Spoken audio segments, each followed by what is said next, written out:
जे वक्ते आहेत यांना आपल्याला ऐकण्याची पुन्हा लाईन आपण व्हिडिओ बघायचे आणि मग संध्याकाळला आपल्या ज्या शंका कुशंका ज्या आहेत ते आपण या सगळ्या वक्त्यांकडनं त्यांच्या आपल्याला मार्गदर्शन लाभू शकतं. यानंतरच आपल्याला या शेड्यूल जेव्हा चालत राहील आपल्याला दिवसभराचा, आपल्याला दिवसभरात हे व्हिडिओज केव्हाही बघता येतील. काही शिक्षकांनी असं विनंती केलेली आहे की सर थोडं एक दिवस जर आधी जर टाकलं व्हिडिओज परत तर आम्हाला थोडंसं संध्याकाळी ही व्हिडिओज बघता येतील. कारण आज बऱ्यापैकी सर्वच महाविद्यालयांचे शेड्यूल सुरू झालेले आहेत, कामकाज सुरू झालेलं आहे. दुपारला या सगळ्यांना जॉईन होणे कधी कधी शक्य होत नाही, म्हणून आपण ऑनलाईन जॉईन ही संध्याकाळची वेळ दिलेली आहे. थोडं आपण सगळं टेक्निकल बाजू सांभाळत असताना सगळ्याच बाजूंचा विचार केलेला आहे की रात्रीला थोडा सवड जरी मिळाली तरी ही सगळे व्हिडिओज ते त्यांच्या एंडवरनं जेव्हा कुठेही केव्हाही कधीही कसंही आपल्याला ते बघता येतील, ही त्याची पार्श्वभूमी आहे. दिनांक 1 जुलै 2020 ला आपण महाविद्यालय स्तरावर विद्यार्थी दशेत आढळणाऱ्या विविधांगी मनोशैक्षणिक समस्या व निवारण यंत्रणेअंतर्गत महाविद्यालय स्तरावर संभाव्य आखणी विशेषतः कोविड-19च्या अनुषंगाने डॉक्टर विलास पाध्ये सर आहेत, विभाग प्रमुख एल्फिन्स्टन कॉलेज मुंबई यांचं पहिलं सत्र म्हणजे आज.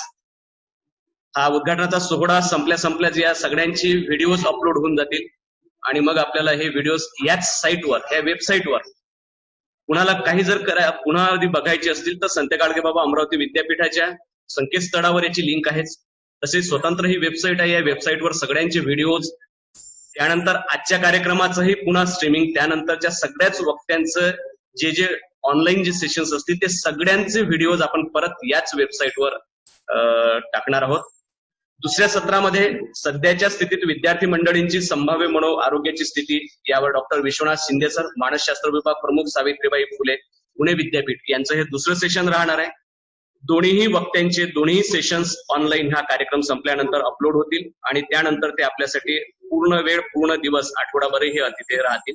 त्यानंतर सोबतच टेस्ट येईल. ती टेस्ट आपल्याला 48 तासामध्ये द्यायची आहे. सोबतच आपल्या या सगळ्यांचं फीडबॅक म्हणून जे वक्ते आहेत त्या वक्त्यांबद्दलचा फीडबॅक आपल्याला त्या साईटवरच तिथे द्यायचा आहे. त्यानंतर दुसऱ्या दिवसाचं शेड्यूल आहे 2 तारखेला समुपदेशनातील समस्या, परिहार, स्वरूप आणि प्रारूप डॉक्टर वनिता पटवर्धन, वरिष्ठ मानसशास्त्रज्ञ, ज्ञान प्रबोधिनी पुणे यांचं व्याख्यान आहे. त्यानंतर सत्र 4 मध्ये समुपदेशन प्रक्रियेत रचनावादाचे महत्व डॉक्टर चित्रा सोहनी मॅम, SNDT पुणे, या 2 जणांची ही परत सत्र आहेत. आणि परत हा जो यांचा ऑनलाईनचा जो शेड्यूल आहे तो सगळ्यांसाठीच कॉमन राहणार आहे. असाच हा शेड्यूल आपला शनिवारपर्यंत चालत राहणार आहे. त्यामध्ये डॉक्टर सुरुची डबीर, VMV महाविद्यालय वर्धमान नगर नागपूर, डॉक्टर मानसी राजहंस, मानसशास्त्र विभाग प्रमुख, पदवी SNDT मुंबई, त्यानंतर डॉक्टर शफीक पठाण, विदर्भ ज्ञान विज्ञान संस्था अमरावती, डॉक्टर दत्तात्रय तपकीर, प्राचार्य, SR शिक्षण महाविद्यालय पुणे, त्यानंतर PA वराड पांडे सर, राष्ट्रीय आंतरराष्ट्रीय प्रशिक्षक आहेत नागपूर येथून, प्राध्यापक मेरुल गांधी सर, एल्फिन्स्टन महाविद्यालय मुंबईचे आहेत. अशा या सर्व वक्त्यांना आपल्याला ऐकायला ऑनलाईन आणि यांचे हे सगळेच व्हिडिओ यांच्या सत्रावर आपल्याला पाहायला मिळणार आहे.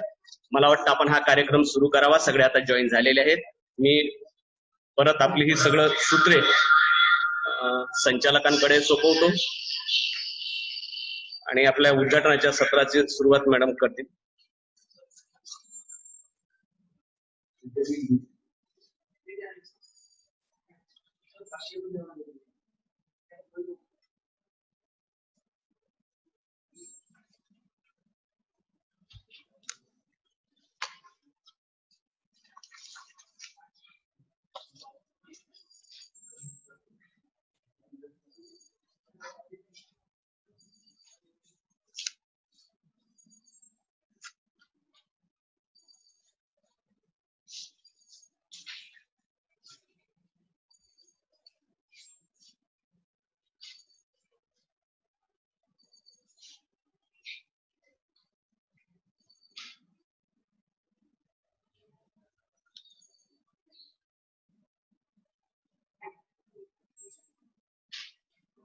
करणार आहोत.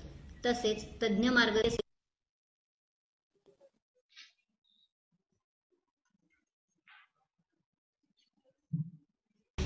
नमस्कार. संत गाडगेबाबा अमरावती विद्यापीठ आजीवन अध्ययन व विस्तार विभाग आणि विद्यार्थी विकास विभागाच्या वतीने आयोजित 7 दिवसीय मानसशास्त्रीय समुपदेशन कार्यशाळा सायकोलॉजिकल काउन्सिलिंग वर्कशॉप 2020 मध्ये मी प्राध्यापक मंजुषा बारबुद्धे आपणा सर्वांचे सर्वप्रथम सहर्ष व सविनय स्वागत करते. या कार्यशाळेअंतर्गत येत्या 7 दिवसात आपण मानसशास्त्रीय समुपदेशनाच्या संदर्भातील विविध विषय जसे मनोशैक्षणिक समस्या, मनोआरोग्य, समुपदेशनातील समस्या व उपाय इत्यादी विषयांची सांगोपांग चर्चा करणार आहोत. तसेच तज्ज्ञ मार्गदर्शक आणि आपण सर्व सहभागी कार्यशाळेची उपयोगिता जाणून आहोत. आपण या कार्यशाळेची सुरुवात विद्यापीठ गीताने करूयात. नित्यं हि विद्या चिन्तनं नित्यं च विद्या मन्थनं नित्यं हि विद्या सर्जनं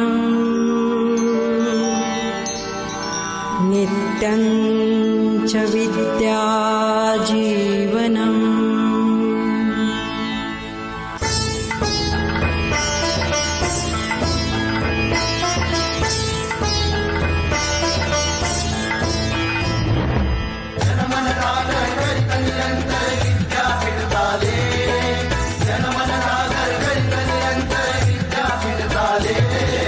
संत गाडगे बाबा तुमचे स्वप्न पूर्ण झाले. संत गाडगे बाबा तुमचे स्वप्न पूर्ण झाले.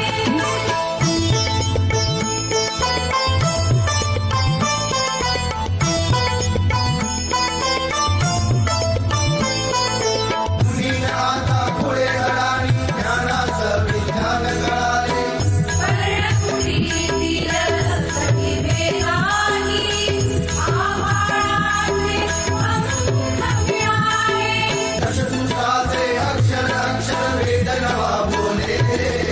संत गाडगे बाबा तुमचे स्वप्न पूर्ण झाले. संत गाडगे बाबा तुमचे स्वप्न पूर्ण झाले.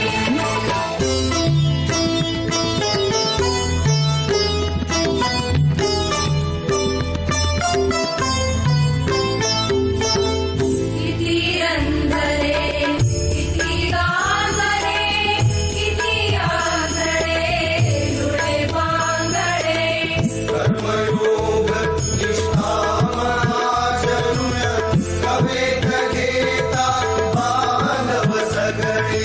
मुदईच्या बोलाव्याने माणूस मोहरले. संत गाडगे बाबा तुमचे स्वप्न पूर्ण झाले. संत गाडगे बाबा तुमचे स्वप्न पूर्ण झाले.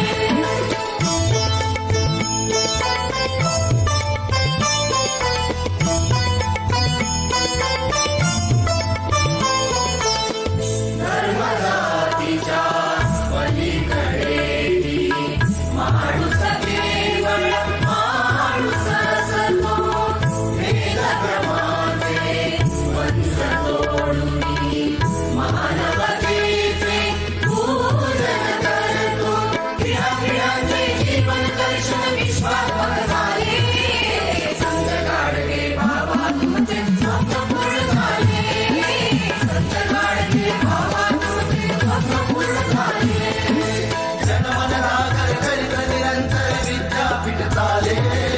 संत गाडगे बाबा तुमचे स्वप्न पूर्ण झाले. तुमचे स्वप्न पूर्ण झाले. तुमचे स्वप्न पूर्ण झाले.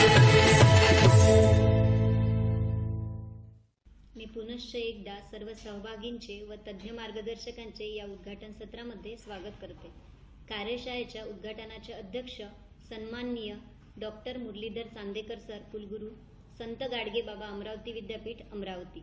तसेच कार्यशाळेचे उद्घाटक doctor Shubha Thatte, founder, trustee and clinical supervisor IPH Thane. प्रमुख अतिथी डॉक्टर श्रीकांत देशमुख, मनोविकार तज्ज्ञ.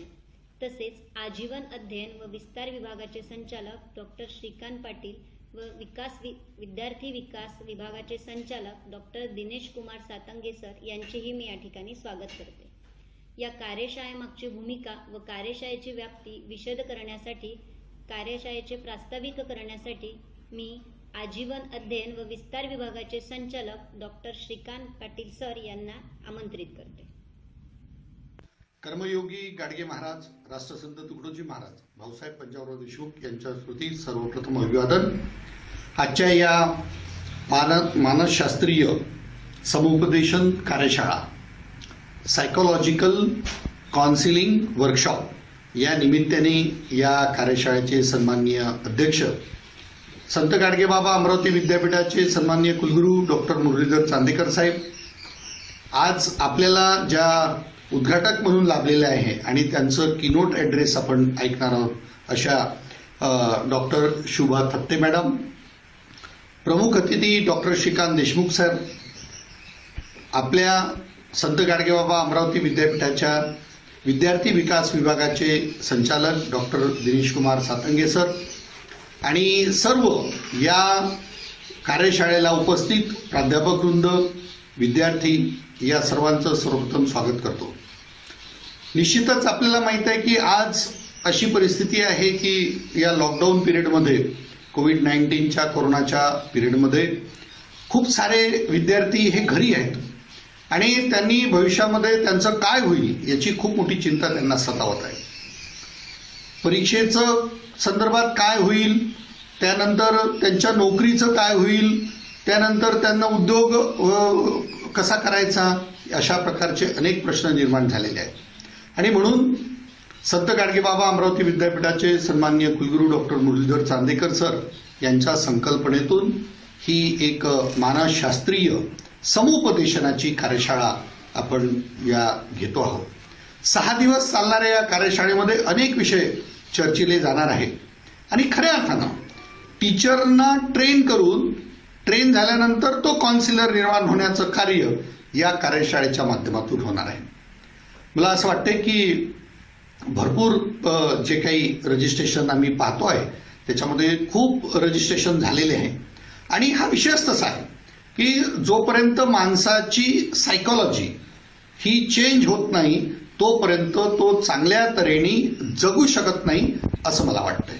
आणि म्हणून या निर्माण होणारे जे समुपदेशक आहेत, जे विद्यार्थ्यांना समुपदेशन करणार आहेत, आमच्या ग्रामीण भागातल्या महाविद्यालयाचे शिक्षक असो किंवा शहरी भागातल्या महाविद्यालयाचे शिक्षक असो, सर्वांना याची गरज आहे. आणि सर्व शिक्षकांनी जर या अशा प्रकारचं समुपदेशन विद्यार्थ्यांना केलं तर मला असं वाटते निश्चितच चांगला विद्यार्थी घडल्याशिवाय राहणार नाही.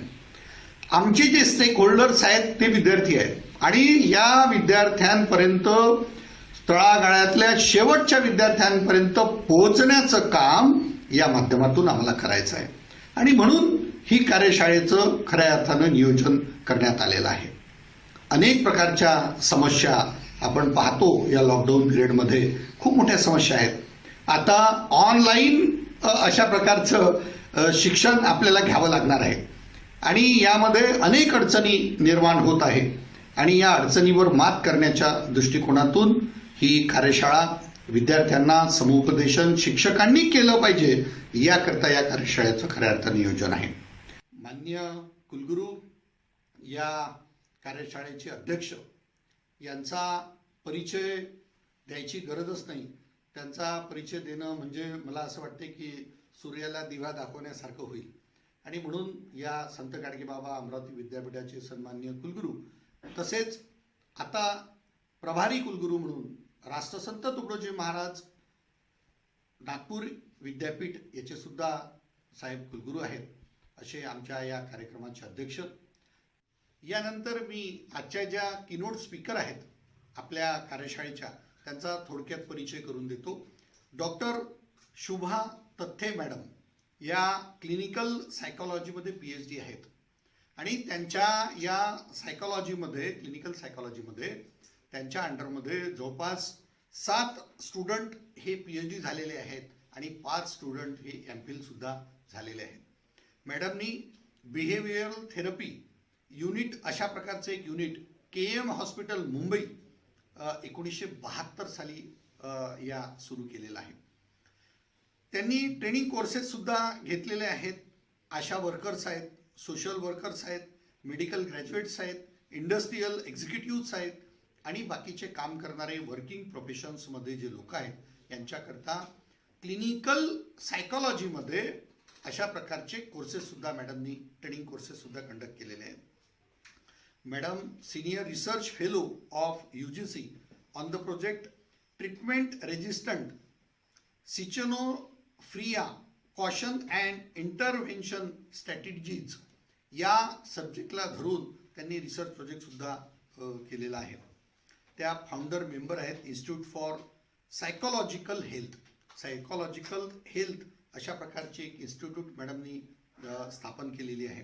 आणि या इन्स्टिट्यूटच्या माध्यमातून refresher course for psychiatrists, clinical psychologist and other professional supervising clinical staff यासाठी सुद्धा मॅडमनी रिसर्च क्लास कोर्सेस घेतलेले आहे. मॅडमचा टीचिंग एक्सपिरियन्स खूप फास्ट आहे, म्हणजे प्रत्येक गोष्ट याच्यात मेन्शन करणं मलाही पॉसिबल नाही आणि म्हणून मी थोडक्यात त्यांचा परिचय करून देतो आहे. Nursing student at KEM hospital, post graduate teacher in clinical psychology in the university of Mumbai, member of the board of studies school of human ecology, Tata institute of social sciences. 4 award मॅडमला त्यांच्या बेस्ट सायंटिफिक पेपरसाठी मिळालेले आहे आणि हा paper म्हणजे clinical सायकोलॉजीवर त्यांचा paper हा झालेला आहे. एक चांगला नॅशनल अवॉर्डसुद्धा मॅडमला या नॅशनल कॉन्फरन्सला बेस्ट पेपर अवॉर्ड म्हणून मिळालेला आहे.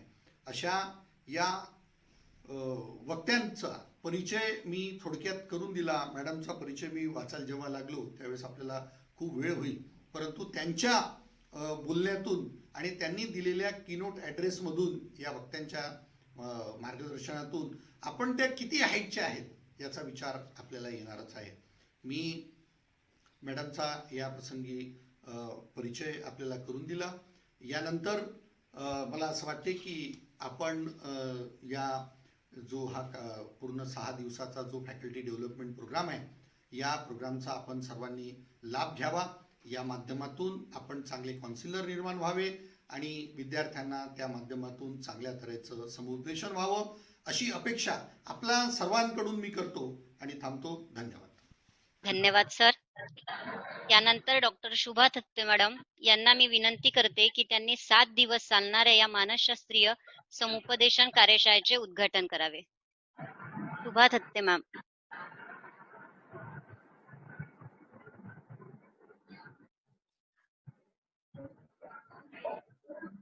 बोला मॅडम. नमस्कार मंडळी.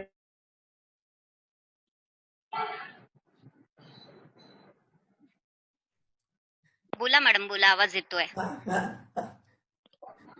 आवाज पोहोचतोय? हो हो हो. हा. नमस्कार मंडळी.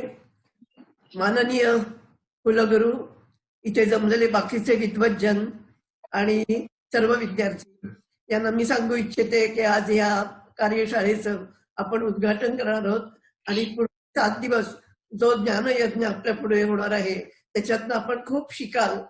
खास करून विद्यार्थ्यांसाठी याच्यामधनं मिळणारं मार्गदर्शन हे खूप लाभदायक असेल अशी आशा व्यक्त करून मी ही कार्यशाळा आज त्याचं उद्घाटन झालं हे अनाऊन्स करते. धन्यवाद मॅडम. यानंतर आजच्या कार्यक्रमाला आपल्याला अतिथी म्हणून लाभलेले आहेत अमरावतीतील प्रसिद्ध मनोविकार तज्ञ डॉक्टर श्रीकांत देशमुख सर. गेल्या अनेक वर्षापासून अमरावती शहरामध्ये आपली सेवा देत आहेत. सरांच्या अफाट ज्ञानाचा व अनुभवाचा फायदा आपल्या MA काउन्सिलिंगच्या विद्यार्थ्यांना 2017 पासून आजतागायत होतो आहे आणि पुढेही होणार आहे. मानसशास्त्रातील विविध आजार यांसारख्या गंभीर विषयावर हसत खेळत चित्रपटातील गाण्याच्या आधारे समजून देण्याची सरांची खासियत अतिशय वैशिष्ट्यपूर्ण आहे. मी सरांना नम्र विनंती करते की त्यांनी मार्गदर्शन करावे. श्रीकांत देशमुख सर.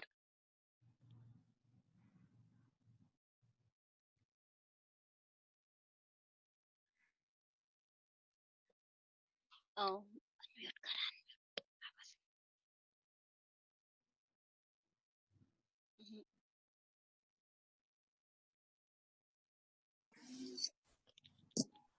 सरांना अनम्यूट करायला सांगा. अनम्यूट करा. आपल्या गेल्या 3 वर्षापासून आपण हा सायकोलॉजिकल काउन्सिलिंग ग्रॅज्युएशन ॲज वेल एज पोस्ट ग्रॅज्युएशन हा कोर्स संत गाडगेबाबा अमरावती विद्यापीठातर्फे सुरू केलेला आहे आणि त्या माध्यमातून आपण असे वेगवेगळे वर्कशॉप घेतलेले आहेत. आता या वर्षीची परिस्थिती कोविड-19 मुळे अशी झाली की आपल्याला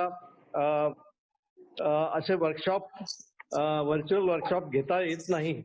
पण ते तरी त्यावर मात करून श्रीकांत पाटील सरांनी आणि कुलगुरूंनी यावर तोडगा काढून हा इनिशिएटिव्ह घेतला आणि सरकारच्या योजनेप्रमाणे प्रत्येक शाळेत हा काउन्सिलर सायकोलॉजिकल काउन्सिलर असावा या दृष्टीने पाऊल उचलले गेले आहे आणि आता अमरावती विद्यापीठाअंतर्गत 150 कॉलेजेसमध्ये हा आपण उपक्रम सुरू केलेला आहे आपल्या या अमरावती विद्यापीठातर्फे. तर याचं आज रितसर उद्घाटन होत आहे. 7 दिवसीय मॅरेथॉन वर्कशॉप आपण हा अरेंज केलेला आहे. हा वर्कशॉप ऑनलाईन असल्यामुळे हा आपल्याला जास्त उपयुक्त आहे. अदरवाईज 7 दिवसात व्हर्च्युअल वर्कशॉप पॉसिबल नसतो आणि इकॉनॉमिकल पण नसतो.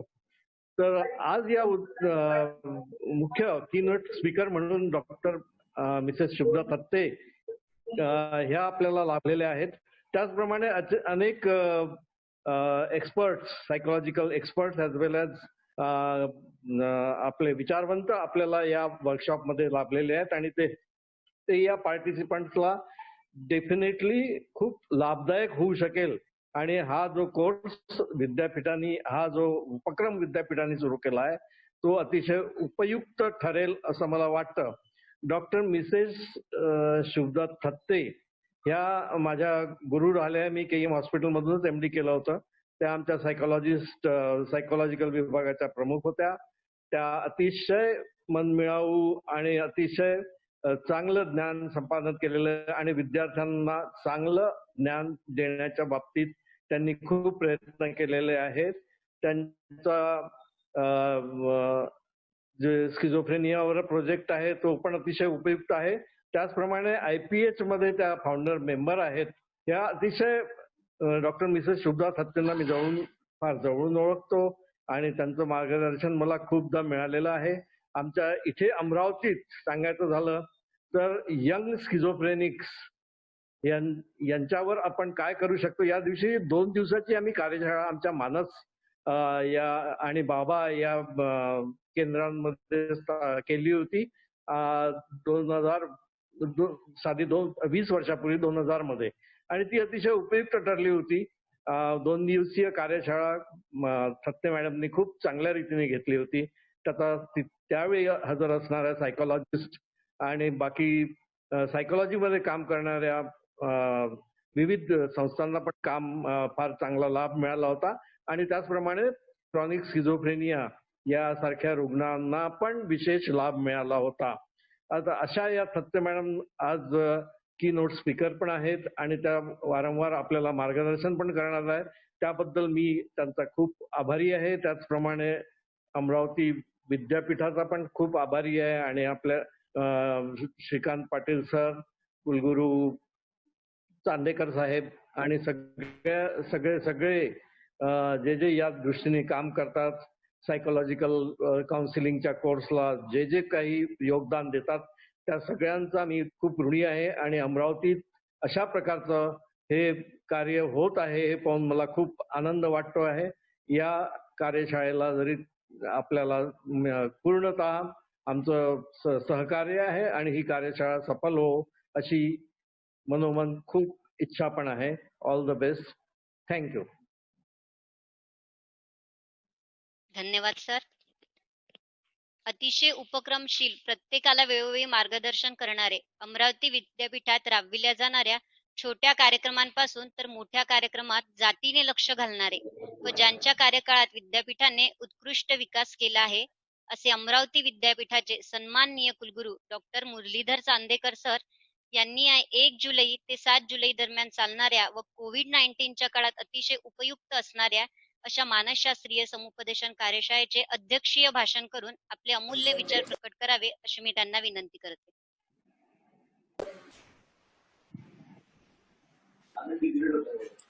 नमस्कार सगळ्यांना. आज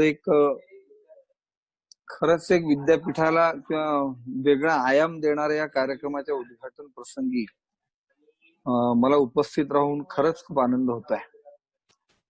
त्यामुळे सगळ्यांना मनापासून धन्यवाद आणि अभिनंदन पण.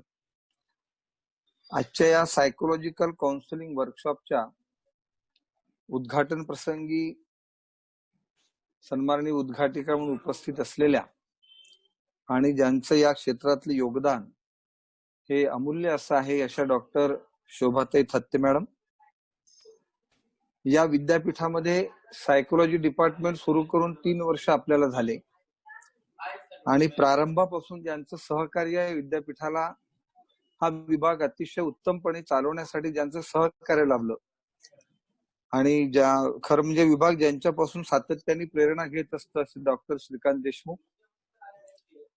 या विभागाचे संचालक, लाईफ लॉंग लर्निंग विभागाचे संचालक आणि ज्यांनी खरंच 3 वर्षामध्ये लाईफ लॉंग लर्निंग मध्ये वेगवेगळ्या प्रकारचे अभ्यासक्रम सुरू केले आणि धडाडीने नवीन नवीन कार्यक्रमांचं आयोजन ते करत असतात डॉक्टर श्रीकांत पाटील. आज या सायकोलॉजिकल वर्कशॉपचं कार्यशाळेचं ज्या विभागासोबत ज्याचं आयोजन आहे असं विद्यार्थी विकास विभाग आणि लाईफ लॉंग लर्निंग असं दोघांच्या मिळून ही कार्यशाळा आहे. त्या विद्यार्थी विकास विभागाचे संचालक डॉक्टर दिनेश सातंगे.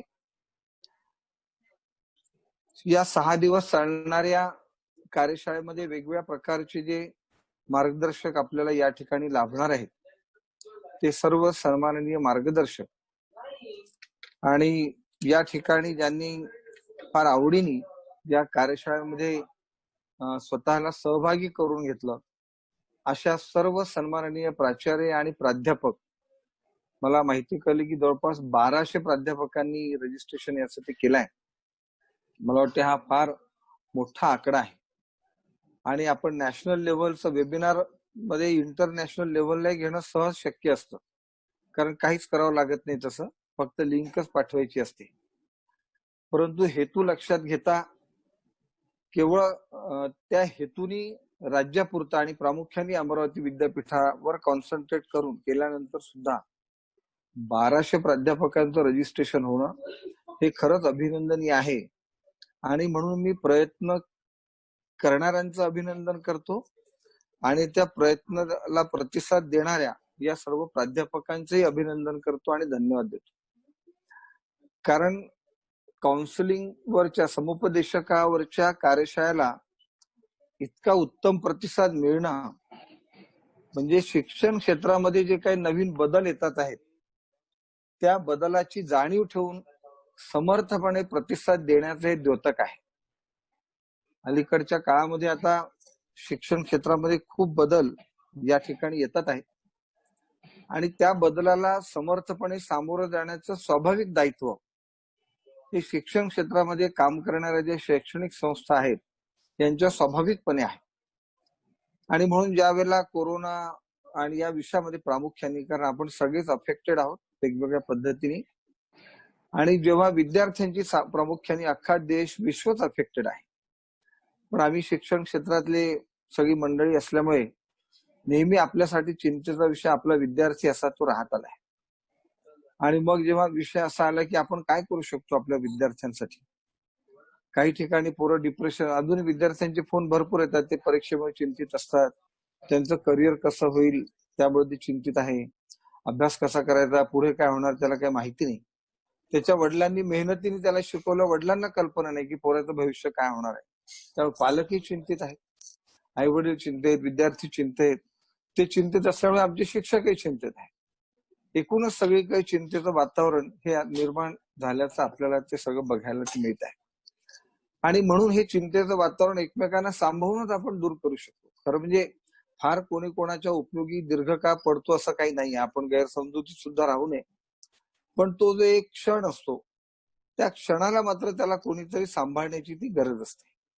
मला एक उदाहरण आठवत आहे की मी VMA ला प्राचार्य असताना एक असाच प्रयोग आम्ही तो केला होता आणि शिक्षकांचे आणि विद्यार्थ्यांचे संबंध बऱ्यापैकी चांगले राहावेत असा प्रयत्न माझाही असायचा, ते पण करायचे. एका विद्यार्थ्याचा फोन आला त्या शिक्षकांना आणि म्हटलं की सर मला, म्हणजे मॅडम होत्या त्या, मॅडम मला जरा मी खूप डिस्टर्ब आहे आणि इतकं की मला आता अगदी आत्महत्या करावीशी वाटते. अशा प्रकारचा त्यांनी संवाद साधला. हे सुद्धा मनातलं वाटणं पर्सनल अटॅचमेंटच्या आधारावरच असतं. त्या मॅडमनी त्या पोराला बहुतेक मुलगी होती का मुलगा मला आता आठवत नाही, त्याला असं सांगितलं की तू कर आत्महत्या, पण आज नको करू, उद्या कर. एक दिवस थांबतो का फक्त आत्महत्या करायला? त्याला वाटलं आपल्या मॅडम एवढ्या याच्याने म्हणतात आहेत, फक्त तू करण्याच्या पूर्वी एकदा आपण भेटू आणि नंतर तुला वाटलं तर तू आत्महत्या कर, काही विषय नाही. आणि मॅडमनी म्हटल्यामुळे तो एक दिवस थांबला, कारण मरावं असं वाटलं तरी मरण्याची हिंमत होणं याला हिमतीचाच विषय आहे, तो इतका सोपा विषय नाही.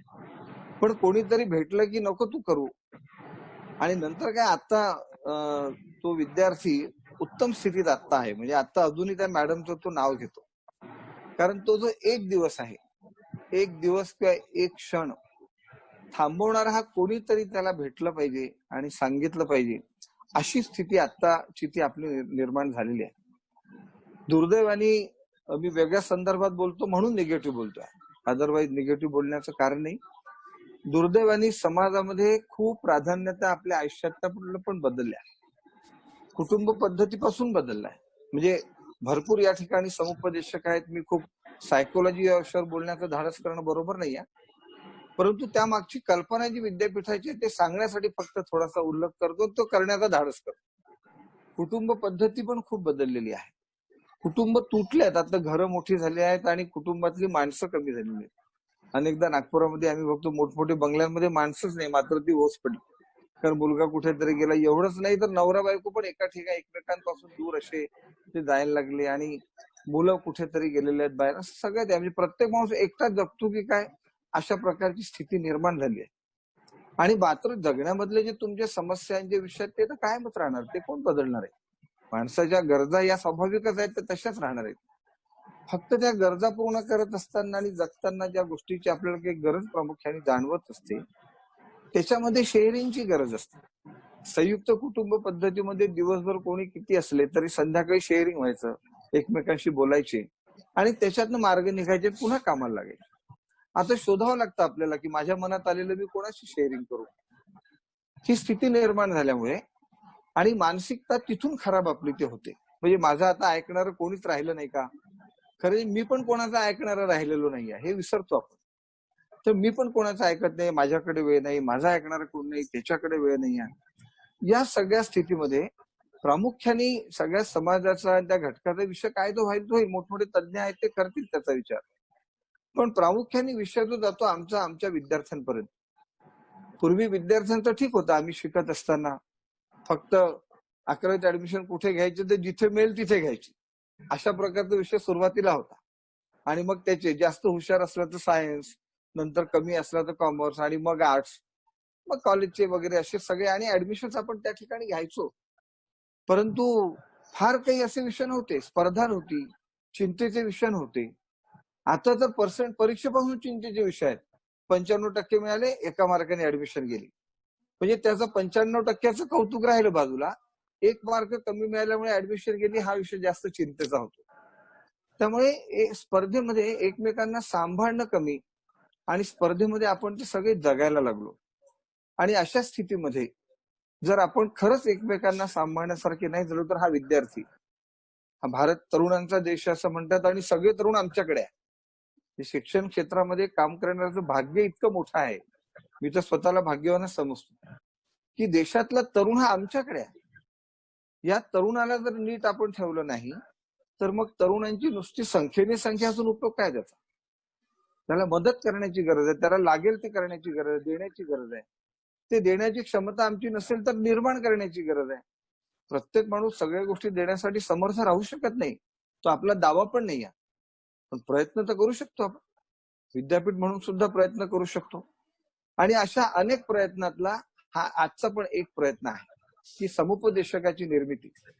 आम्ही आता मी एका ठिकाणी उल्लेखही केला की टीचर हा टीचर तो झालाच पाहिजे, बाकी त्याचे अनेक गुण आहेत. पण आता वर्तमान काळामध्ये टीचरनी ट्रेनर पण झालं पाहिजे आणि टीचरनी काउन्सिलर पण झालं पाहिजे. सगळे प्राध्यापक या ठिकाणी बसलेत. केवळ वर्गामधलं माझं सिलेबस आणि करिक्युलम संपलं आणि माझ्या विद्यार्थ्याला खूप मार्क्स मिळाले तर आपल्या आनंदाने उड्या मारण्याचे दिवस संपलेत.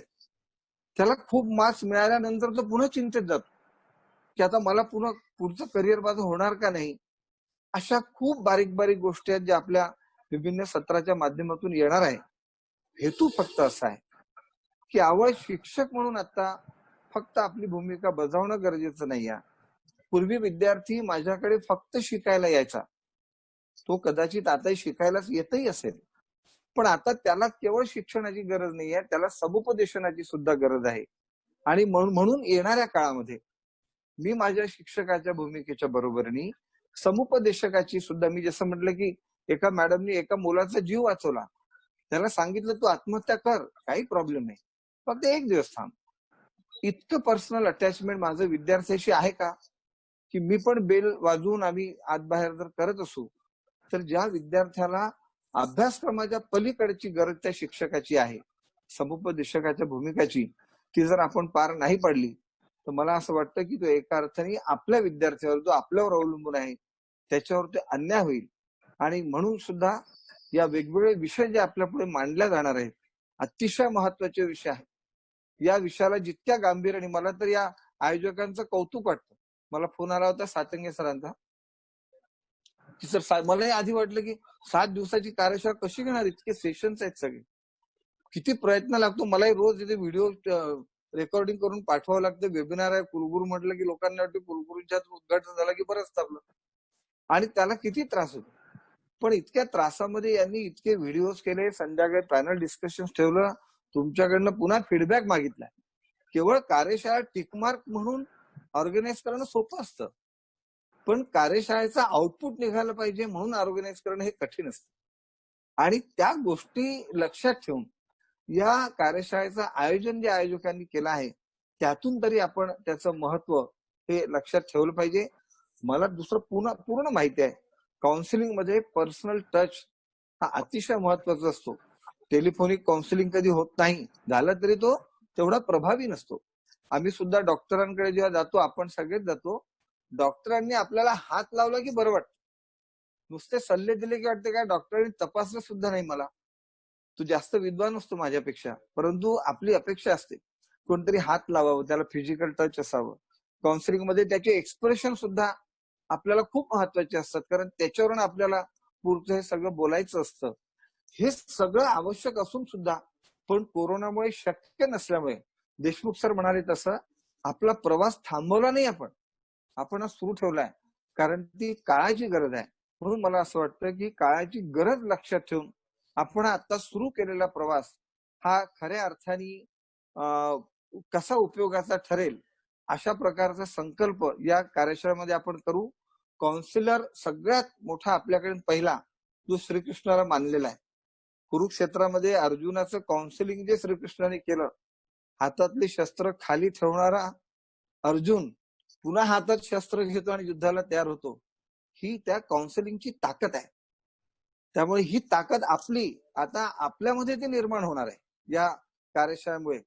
त्या ताकदीची जाणीव आपल्याला ठेवायची आहे आणि ती जाणीव आपण ठेवून मला असं वाटतं की या कार्यशाळेमध्ये सत्र आहेत ते आपण ते नक्की त्याच्यामध्ये मनापासून सहभागी होऊ आणि माझ्या विद्यार्थ्याला सुद्धा एक त्याच्यातनं खऱ्या अर्थाने गरजेनुरूप त्याला न्याय मिळेल अशा प्रकारची मी अपेक्षा करतो. पुन्हा एकदा आयोजकांचं अभिनंदन तर करीनच, परंतु बाकी ज्या प्राध्यापकांनी उत्तम प्रतिसाद या ठिकाणी दिला आहे मी त्यांनाही मनापासून धन्यवाद देतो. पुन्हा एकदा सगळ्यांचं अभिनंदन आणि स्वागत करून माझं अध्यक्ष भाषण संपतो. धन्यवाद सर. सरांनी अतिशय मोलाचे असे मार्गदर्शन आपल्याला केले. कोविड-19 ला सामोरे जाताना या मार्गदर्शनाचा आपल्याला निश्चितच उपयोग होईल. पुनश्च एकदा धन्यवाद. कोविड-19 मुळे जसे जग बदलले, आपल्या सगळ्या प्रणालीही बदलल्या. आपण प्रत्यक्ष न भेटता ऑनलाईन भेटत आहोत व ऑनलाईन उद्घाटन सोहळा असल्यामुळे आपल्या तथाकथित उद्घाटन सोहळ्याची रूपरेषा थोड्या प्रमाणात बदलली असल्यामुळे मी आता आजच्या सोहळ्याच्या बीज भाषणकर्त्या डॉक्टर शुभा थत्ते मॅम यांना अध्यक्षीय भाषणानंतर बीज भाषणासाठी सादर आमंत्रित करते. फक्त मी सगळ्यांची क्षमा मागून मी सोडतोय, मला पुन्हा विद्यापीठात जायचं. धन्यवाद सर. Thank you thank you.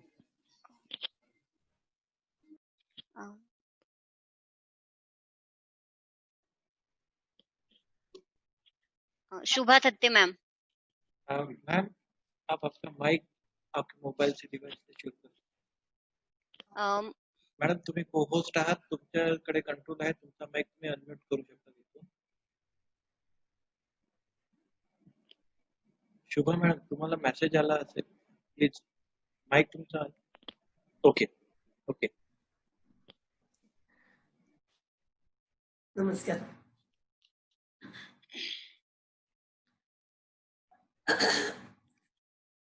आता सरांनी आपल्याला आजचा माझ्या भाषणाचा विषय आहे कोविड काळातील समुपदेशनाची गरज. आपल्याला सर्वांना माहिती आहे, आपण आजचा हा कार्यक्रम किंवा ही आठवड्याभराची कार्यशाळा प्रत्यक्ष भेटून केली असते ती जास्त संपन्न झाली असती, आपल्याला सर्वांना माहिती आहे. पण कोविड काळामुळे आपल्याला ती शक्य नाही. तर कोविड काळामुळे आपल्यावरती जी बंधनं पडली त्या सगळ्या बंधनाबद्दल आणि त्यातून निर्माण होणाऱ्या वेगवेगळ्या मानसशास्त्रीय समस्या आणि त्या मानसशास्त्रीय समस्या वरती आपण समुपदेशन म्हणून काय काय करू शकतो हा आजचा आपला विषय आहे. तुम्हाला सर्वांनाच माहिती आहे की चीन देशामध्ये जानेवारीमध्ये करोना नावाच्या आजाराची कुणकुण लागली. हळूहळू जगातल्या अनेक देशांमध्ये त्यांनी आपले हातपाय पसरले आणि साधारण मार्चच्या पहिल्या दुसऱ्या आठवड्यामध्ये भारताच्या दरवाजावर त्याची थाप कसली पडली, त्यांनी धडकच मारली. आणि ती जी धडक मारली त्या धडकेमुळे ज्या ज्या गोष्टी घडल्या त्या सगळ्या आपल्याला आज दिसत आहेत. अपेक्षा नसताना आपल्या सर्वांवरती जी बंधन आली त्या बंधनाचा कळत नकळत सगळ्यांवरती परिणाम होत असतो. आपण आता हे बघितलं पाहिजे की त्या सगळ्याचा परिणाम हा प्रत्यक्ष आणि अप्रत्यक्ष या दोन्ही पद्धतीने होत असतो. प्रत्यक्ष परिणाम आपल्याला दिसतो तो आजार, त्याची लक्षणं, त्याच्यामुळे होणारे मृत्यू, त्याच्यामुळे होणारे परिणाम. पण त्याचा जनमानसावर झालेला परिणाम असतो तो आणखीन खूप वेगवेगळा असतो. त्यामुळे ह्या काळामध्ये समुपदेशनाची गरज असलेल्या व्यक्ती या कोण कोण असू शकतात इथपासून आपण आजच्या आपल्या याला सुरुवात करूया. आजच्या माझ्या बीजभाषणामध्ये मी 2-3 गोष्टींचा उहापोह करणार आहे. एक म्हणजे कुठल्या कुठल्या गटांना समुपदेशनाची गरज निर्माण होते, त्या गटांना कशा प्रकारच्या समुपदेशनाची गरज असते. त्याच्यानंतर मार्च नंतर जे समुपदेशन सुरू झालं ज्याला आपण आता टेलिकाउन्सिलिंग म्हणूया, ते ज्या पद्धतीने सुरू झालं ते आपल्याचकडे नाही जगभर सुरू झालं आणि त्याचाही अभ्यास सुरू झाला, त्याचे फायदे तोटे. आपण आज त्या काउन्सिलिंग बद्दल सुद्धा बघणार आहोत की त्याच्यातून होणारे फायदे तोटे काय. अगदी मी माझंच उदाहरण देते की जेव्हा 18 तारखेपासून ठाण्याला आमच्या इथे आम्ही आमचे हातपाय आखडायला सुरुवात केली आणि मग 22 तारखेला लॉकडाऊनच डिक्लेअर झाला. साधारण मार्चच्या शेवटच्या आठवड्यामध्ये माझे एक क्लायंट होते काउन्सिलिंगचे, त्यांच्याशी मी फोनवरती बोलायला सुरुवात केली. एप्रिलच्या पहिल्या आठवड्यामध्ये काही नवीन क्लायंटचे मला फोन आले की असं असं आहे आणि आम्ही तुमच्यापर्यंत पोहोचू शकत नाही. मग मी त्यावेळी त्यांना सांगितलं की खरं म्हणजे मी निदान पहिली भेट तरी आपली प्रत्यक्ष पर्सन टू पर्सन झाली पाहिजे या मताची आहे.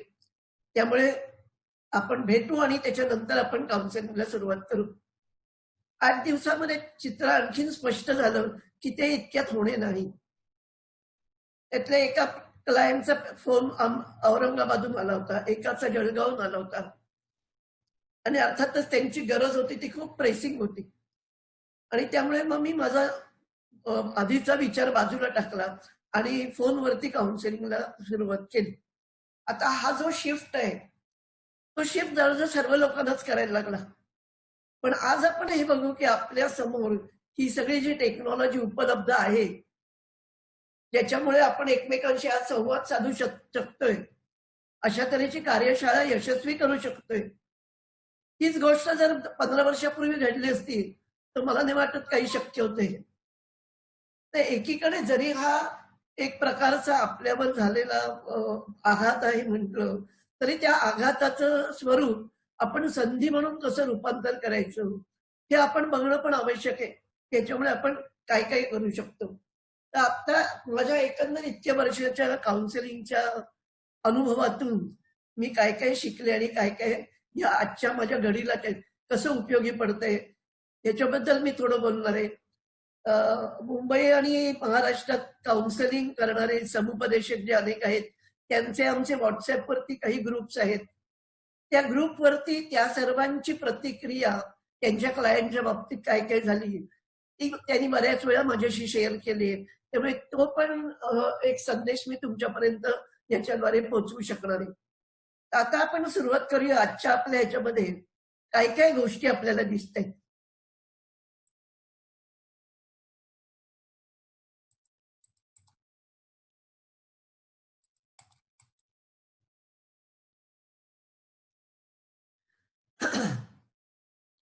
ते या कोविड काळामध्ये समुपदेशनाची गरज आहे ती नक्की कोणाकोणाला आहे इथपासून आपण सुरुवात करूया.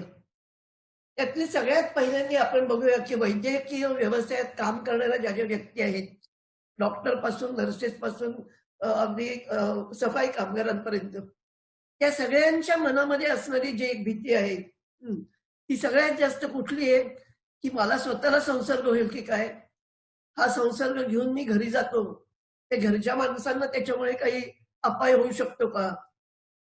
त्यामुळे ती सारखी डोक्यावर असलेली टांगती तलवार, त्याच्याबरोबरच सतत मृत्यू डोळ्यासमोर दिसत असतो त्याचा होणारा परिणाम, कामाचे तास वाढले आणि ड्युटीचे दिवस पण वाढले त्यामुळे अतिश्रमामुळे येणारा, त्या कामाच्या स्वरूपामुळे त्याच्यात होणारा एक प्रकारचा बर्नआउट की सतत त्याच प्रकारचं काम करत राहिलं आणि त्या कामामध्ये हतबलता खूप असली तर त्याचा होणारा त्या लोकांवरचा परिणाम, बरं असलेल्या साधन सामुग्रीची पण तिथं तुटपुंजी असेल तर त्याच्यातून पण एक प्रकारची हतबलता येते की मला मदत करायची खूप इच्छा असून सुद्धा या सगळ्या गोष्टींमुळे मला करता येत नाहीये.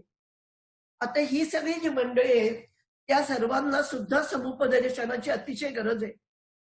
आपल्याला दिसतंय ह्या काळामध्ये करोना काळामुळे आपण त्याच्यापर्यंत पोहोचू शकत नाहीये, पण त्यांचीही गरज खूप मोठी आहे कारण हा मानसिक आधार त्यांना मिळाल्याशिवाय ते त्यांच्या कामामध्ये सफल होणार नाहीत, त्यांच्या कामामध्ये मन लावून काम करू शकणार नाहीत. त्यामुळे ह्या सर्व लोकांची जी गरज आहे ती पण आपण लक्षात घ्यायला पाहिजे. दुसरं आहे तो कोविडच्या परिणामाला तोंड देणाऱ्या व्यक्ती, ज्यांच्या घरामध्ये कोणाचा तरी कोविडमुळे मृत्यू. आता आपल्या लक्षात येईल की कुठल्याही आजारामुळे होणारा मृत्यू हा खूप वेळा अपरिहार्य असू शकतो, पण ह्या प्रकारचा मृत्यू कोरोनामुळे आलेला जो असतो त्याच्यामध्ये एक प्रकारची अपूर्णता किंवा ज्याला आपण क्लोजर नाही अशा तऱ्हेचा मृत्यू असतो. कारण ती व्यक्ती आपल्या समोरून जाते त्यावेळी आपल्या हातापायाने चालत जाते, त्याच्यानंतर ती आपल्याला दिसत पण नाही आणि त्याच्यानंतर ती गेली असं कळतं. गेल्यानंतर सुद्धा आपल्याला त्या व्यक्तीचं दर्शन होत नाही. तेव्हा साहजिकच अशा प्रकारचे जे मृत्यू आहेत त्यांच्यामध्ये मनावर होणारा आघात असतो हा खूपच मोठा असतो, पण त्याच्यामध्ये कुठे क्लोजरच नसतं. त्याचप्रमाणे बऱ्याच लोकांची नात्याची वयस्कर मंडळी, आई वडील, सासू सासरे हे त्यांच्यापासून दूर राहत आहेत आणि आज ते एकटे आहेत आणि ते करोनाच्या दृष्टीने हाय रिस्क असलेले आहेत. त्यामुळे अर्थातच त्या लोकांची वाटणारी काळजी ही सुद्धा एक प्रकारची टांगती तलवार त्या माणसाच्या व्यक्तीच्या डोक्यावर असते. आता करोनामुळे जाणारे जे आणखीन परिणाम आहेत त्याच्यामध्ये उपजीविकेचं साधन बंद झालं, काही जणांचे व्यवसाय अशा प्रकारचे होते जे पूर्णपणे ठप्प झाले. ह्या आर्थिक कारणामुळे येणाऱ्या समस्या, तो ताणतणाव, म्हणजे माझ्या ओळखीचं एक कुटुंब आहे ज्याच्यामध्ये नवरा बायको दोघंही ट्रॅव्हल व्यवसायामध्ये, पर्यटन व्यवसायामध्ये काम करणारी आहेत. आणि दोघांच्या नोकऱ्या अतिशय चांगल्या असल्यामुळे त्यांनी आधीची जागा बदलून खूप मोठी प्रशस्त अशी जागा आई वडील सगळे असल्यामुळे घेतली. आज त्या दोघांना त्यांचा EMI त्या जागेचा इतका भरायला लागतोय आणि ट्रॅव्हल कंपनीत नोकरी असल्यामुळे पगार बंद, काम बंद, सगळंच बंद. आपल्या लक्षात येईल की तुमच्या जी एक प्रकारची जीवनशैली असते ती सोडून तेव्हा तुम्ही 4 पायऱ्या धपकन खाली येता, तेव्हा साहजिकच त्याचा तुमच्यावरती झालेला आघात हा परिणाम आहे, हा सुद्धा मानसशास्त्रीच्या दृष्टीने अतिशय महत्वाचा परिणाम आहे. तिसरा गट असा आहे की ज्यांना आधीच मानसिक समस्या आहेत, त्रास आहे, औषधं घेत आहेत आणि ह्या सगळ्या बंधनामुळे त्यांना आलेला एकाकीपणा, निराशेचा आजार, डिप्रेशन हा असला, त्याच्यातनं आलेला त्या निराशेमुळे असलेलं वाटणारं एकटेपण आणि आता त्याच्यात हा आलेला लादलेला एकाकीपणा, याचे होणारे परिणाम आहेत. खूप वेळा अशी माणसं घरात राहून जी आधीच व्यसनी असतात त्यांचं व्यसन वाढायचं पण खूप वेळा परिणाम असतो. काही माणसांना त्यांच्या पर्सनॅलिटी, त्यांच्या व्यक्तिमत्वामुळे परिस्थितीचा राग इतरांवर काढण्याची सवय असते, त्यामुळे घरातल्या माणसांवरती राग निघतो. या प्रकारच्या आजच्या परिस्थितीमध्ये अशी एकमेकांचे संबंध बिघडलेली माणसं सुद्धा they are all thrown together आणि घरात एकत्र राहण्यामुळे त्याच्यातला आणखीन धुमसणं वाढत जातं, त्याचा होणारा परिणाम. आणि सगळ्यात महत्वाचं म्हणजे पोस्ट ट्रॉमॅटिक स्ट्रेस डिसऑर्डर, म्हणजे मनावर झालेल्या आघातांमुळे जो स्ट्रेस निर्माण होतो त्या स्ट्रेसचे होणारे परिणाम असतात ते सुद्धा खूप मोठ्या प्रमाणात असतात. आणि त्याच्यामुळे आलेला जो हातबलपणा असतो, त्यामुळे आलेला मनस्ताप असतो, तो मनस्ताप त्यातनं सावरणं सुद्धा व्यक्तीला हे काही वेळा खूप कठीण जातं. आता आपल्याला बघायचंय की अशा तऱ्हेच्या साथीच्या आजारांचा समाज मानसावर काय नेमका परिणाम होतो.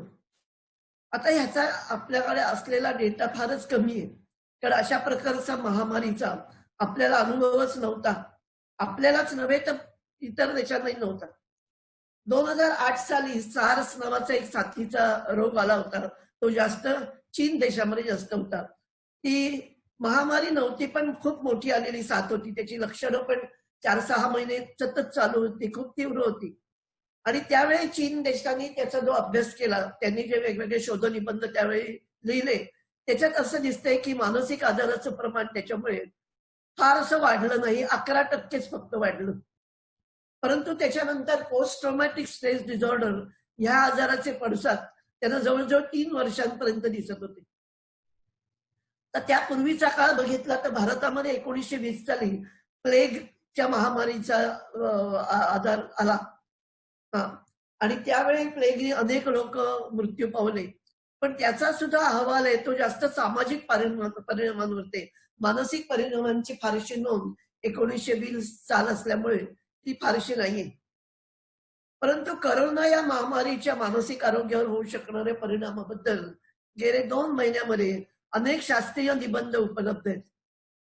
त्यांनी जे निष्कर्ष काढलेले आहेत, त्यांनी जी पाहणी केली आहे, त्या पाहणीतनं आपल्याला असं दिसतं की त्या शक्यतांमध्ये सगळ्यात भीतीदायक शक्यता आहे की आत्महत्यांचं प्रमाण त्याच्यानंतर वाढण्याची खूप शक्यता आहे. आता आत्महत्यांचं प्रमाण वाढतं ज्यावेळी समाजामध्ये, याचाच अर्थ काय की समाजाची मानसिक स्थिती इतकी खालावत जाते. आणि त्या आत्महत्यांबद्दल आपण जर बघायचा प्रयत्न केला तर आपल्या लक्षात येईल की दरवर्षी जगामध्ये साधारण 8 लाख लोक आत्महत्या करतात.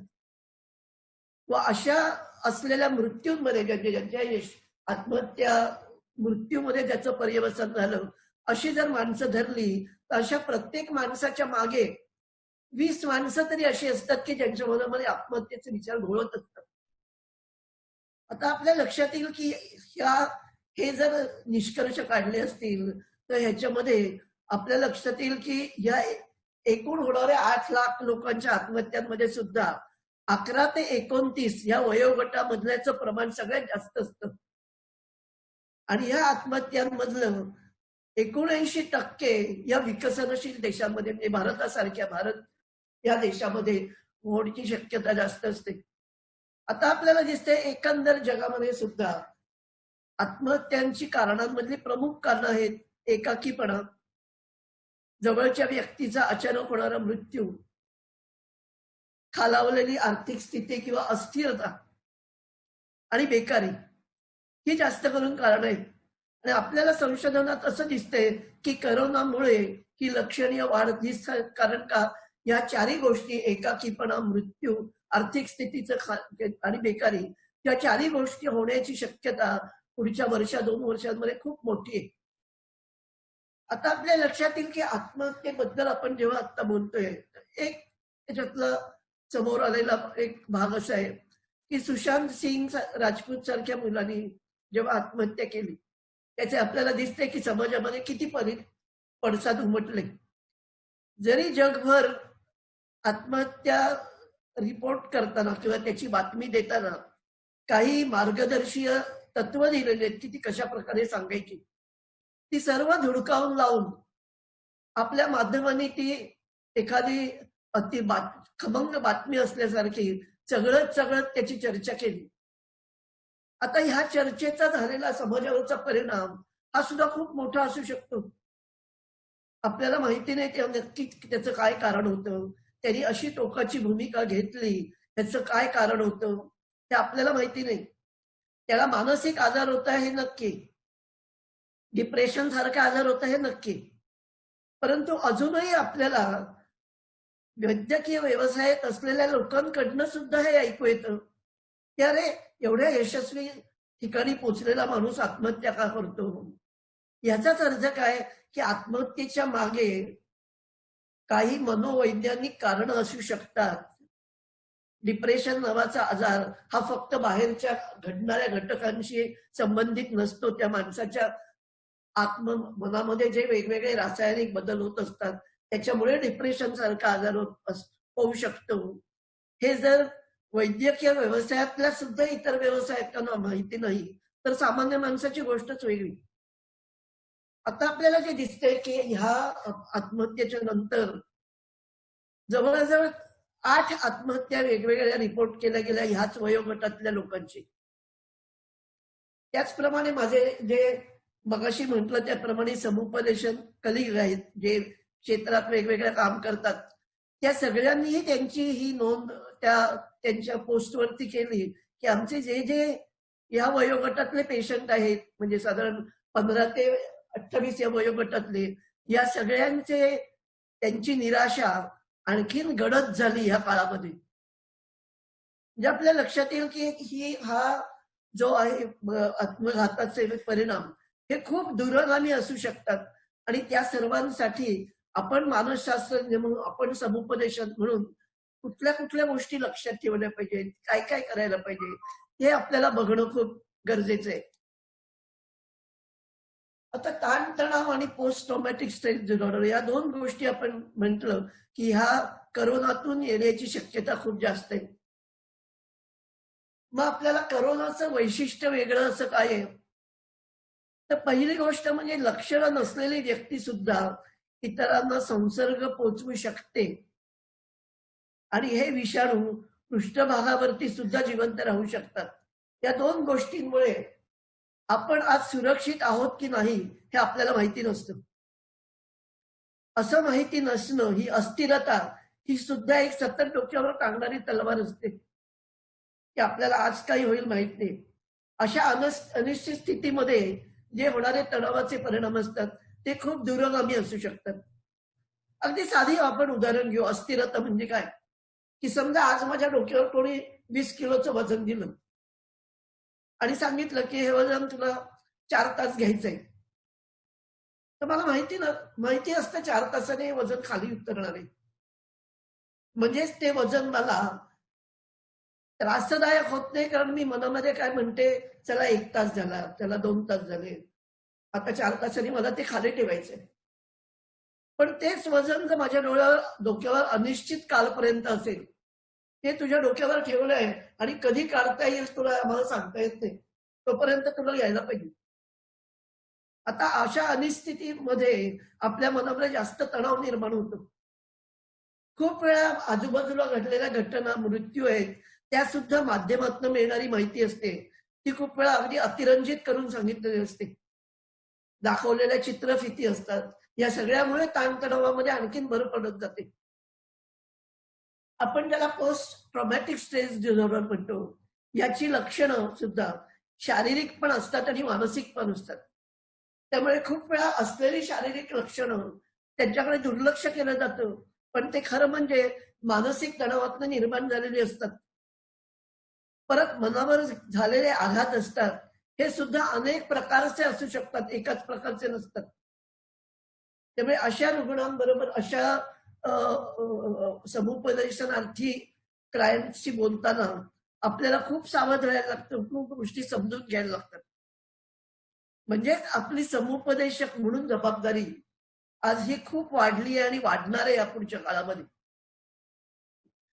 आपण जर बघितलं तर एकंदर या सगळ्या गोष्टींचा होणारा परिणाम आणि ताणतणाव हे सर्वसामान्य माणूस रोज सहन करत असतो. आणि या सहन करण्यामध्ये सुद्धा त्या माणसाची स्वतःचा मानसशास्त्रीय रेझिलियन्स किती आहे, चिकाटी किती आहे, काटकपणा मनाचं किती आहे, हे पण अवलंबून असतं. जी माणसं पहिल्यापासूनच खूप बारीक सारीक गोष्टींना सुद्धा खूप घाबरणारी असतात आणि त्यांच्या प्रतिक्रिया नेहमी त्याच्या टोकाच्या असतात, अशा माणसांच्या प्रतिक्रिया ह्या एकटं असताना आणखीन इंटरनलाइज केल्या जातात. आणि त्या जितक्या जास्त इंटरनलाइज केल्या जातील तितके त्याचे परिणाम निगेटिव्ह व्हायची शक्यता जास्त असते. आपण मगाशी ज्याप्रमाणे बघितलं की तिसरा गट जो बघितला की जे ज्यांना ऑलरेडी मानसिक त्रास आहे, ह्याच्यामध्ये सुद्धा आपल्याला दिसतं की ती माणसं तशी सुद्धा आपल्याला डॉक्टर श्रीकांत देशमुख सुद्धा सांगतील की कुठलाही मानसिक रुग्ण हा औषध घेतो तो खूप नाखुशीनेच घेत असतो. म्हणजे खूप वेळा त्याला बळजबरीनेच द्यायला लागतं घरच्या माणसांचं. तर ह्या काळामध्ये ते औषधं उपलब्ध करण्यासाठी जर घरातली माणसं त्याला मागे लागली नाहीत तर तो स्वतःहून घ्यायला तयारच होत नाही. मग त्याच्यातून तो आजार बळावण्याची शक्यता असते, उलटण्याची शक्यता असते. तर या सगळ्या अनेक शक्यता आपल्याला लक्षात ठेवून जर पुढे जायचं असेल तर आपल्याला पहिल्यांदा या सगळ्या माणसांची मानसिकता समजून घेणं हे सुद्धा खूप आवश्यक आहे. आता ह्या ज्या वाढत्या समस्या आहेत त्या समस्या आणि त्याच्यामुळे समुपदेशकांपुढे वाढती आव्हानं पण आलेली आहेत. मगाशी आपल्याला जे सर म्हणाले, चांदेकर सर जे म्हणाले की विद्यार्थी म्हणून तुमच्या पुढे काय काय आव्हानं उभी असतात, तर त्या दृष्टीने समुपदेशक म्हणून आव्हानं जी आहेत ती खूपच मोठ्या प्रमाणावरती आहे. कारण आताची गरज आहे ती आपल्या परिघाच्या पलीकडे जाऊन काम करण्याची गरज आहे. परिघाच्या म्हणजे पलीकडे म्हणजे काय की समुपदेशन शिकवलं जातं त्यावेळी त्या कामाची एक मर्यादा असते, तिथपर्यंत माणूस काम करतो. पण त्या मर्यादांच्या पलीकडे जाऊन कोणाला गरज असू शकते अशी माणसं आयडेंटिफाय करून त्यांच्यापर्यंत पोहोचणं ही खूप आवश्यक गोष्ट आहे. म्हणजे परिघाबाहेरचं छोटंसं उदाहरण सांगते. आमच्या संस्थेमध्ये ठाण्याची मगाशी परिचयामध्ये तुम्हाला सांगितलं इन्स्टिट्यूट फॉर सायकोलॉजिकल हेल्थ, या संस्थेमध्ये आमचे 12 वेगवेगळे सपोर्ट ग्रुप्स आहेत, मदत करणारे स्वमदत गट. आणि साहजिकच मार्च महिन्यामध्ये 20 तारखेला जेव्हा बंद झाला त्याच्यानंतर एप्रिलचे आमचे गट कुठे होऊ शकले नाही. पण आमच्या जेव्हा लक्षात आलं की हे आता कधी संपेल सांगता येत नाही, त्यामुळे आमचा मे महिन्याचा गट आम्ही ऑनलाईन घेतला. तर मी त्याच्यातला केअर गिव्हर्स ऑफ स्किझोफ्रेनिया, ज्यांना आम्ही शुभंकर म्हणतो, स्किझोफ्रेनिया आजार असलेल्या व्यक्तींना आम्ही पेशंट म्हणत नाही, आम्ही त्यांना शुभार्थी म्हणतो. तर त्या शुभार्थींचे जे शुभंकर आहेत, केअर गिव्हर्स आहेत, त्यांचा ग्रुप मी घेते. आणि तो आमचा मे महिन्यातला ग्रुप जो झाला त्या ग्रुपला आमच्या नेहमीच्या येणाऱ्या मंडळींच्या पलीकडे जाऊन औरंगाबाद, नाशिक, जळगाव या ठिकाणचे काही केअर गिव्हर्स होते, त्यांना माहिती कळल्यावर तो आमचा ग्रुप ते जॉईन करू शकले. म्हणजेच काय की आतापर्यंत आमचा परिघ काय होता की आमच्या संस्थेमध्ये आम्ही ग्रुप घ्यायचो, जी लोक येऊ शकत होते, म्हणजे इव्हन डोंबिवली बदलापूरकडच्या लोकांना ठाण्याला संध्याकाळच्या वेळी येणं आणि त्या गर्दीच्या गाड्यांमधनं परत जाणं खूप कठीण व्हायचं. पण आता आम्ही तो ऑनलाईन सुरू केल्यामुळे की बाहेरच्या ठिकाणची लोक सुद्धा त्या ग्रुपचा फायदा घेऊ शकली. एवढंच नव्हे तर आमच्या सायकॅट्रिस्टच्या ग्रुपवरती मी टाकल्यामुळे इंग्लंडमधल्या एका सायकॅट्रिस्टने ते वाचलं, भारतीय सायकॅट्रिस्टने. त्यांच्या हॉस्पिटलमध्ये तो असा ग्रुप घेणारी जी बाई होती तिथली त्या हॉस्पिटलची, ती सुद्धा ऑनलाईन येऊन तिने तो आमचा ग्रुप अटेंड केला. म्हणजे आपल्या लक्षात येईल की आपला परीघ वाढवायचा ठरवला तर आपण खूप लोकांपर्यंत आता पोहोचू शकतो. आपल्याला हे पण लक्षात घ्यायला पाहिजे की इव्हन करोनाच्या पूर्वी भारतामध्ये मदतीची गरज असलेल्या व्यक्ती आणि प्रशिक्षित समुपदेशक जे मदत करू शकतात यांचं प्रमाण इतकं व्यस्त आहे. आणि आता जर गरज असलेल्या व्यक्तींचा आकडा इतक्या मोठ्या प्रमाणावर वाढणार असेल तर आपल्या लक्षात येईल की प्रशिक्षित समुपदेशकांची गरज ही सुद्धा खूप प्रमाणामध्ये वाढणार आहे.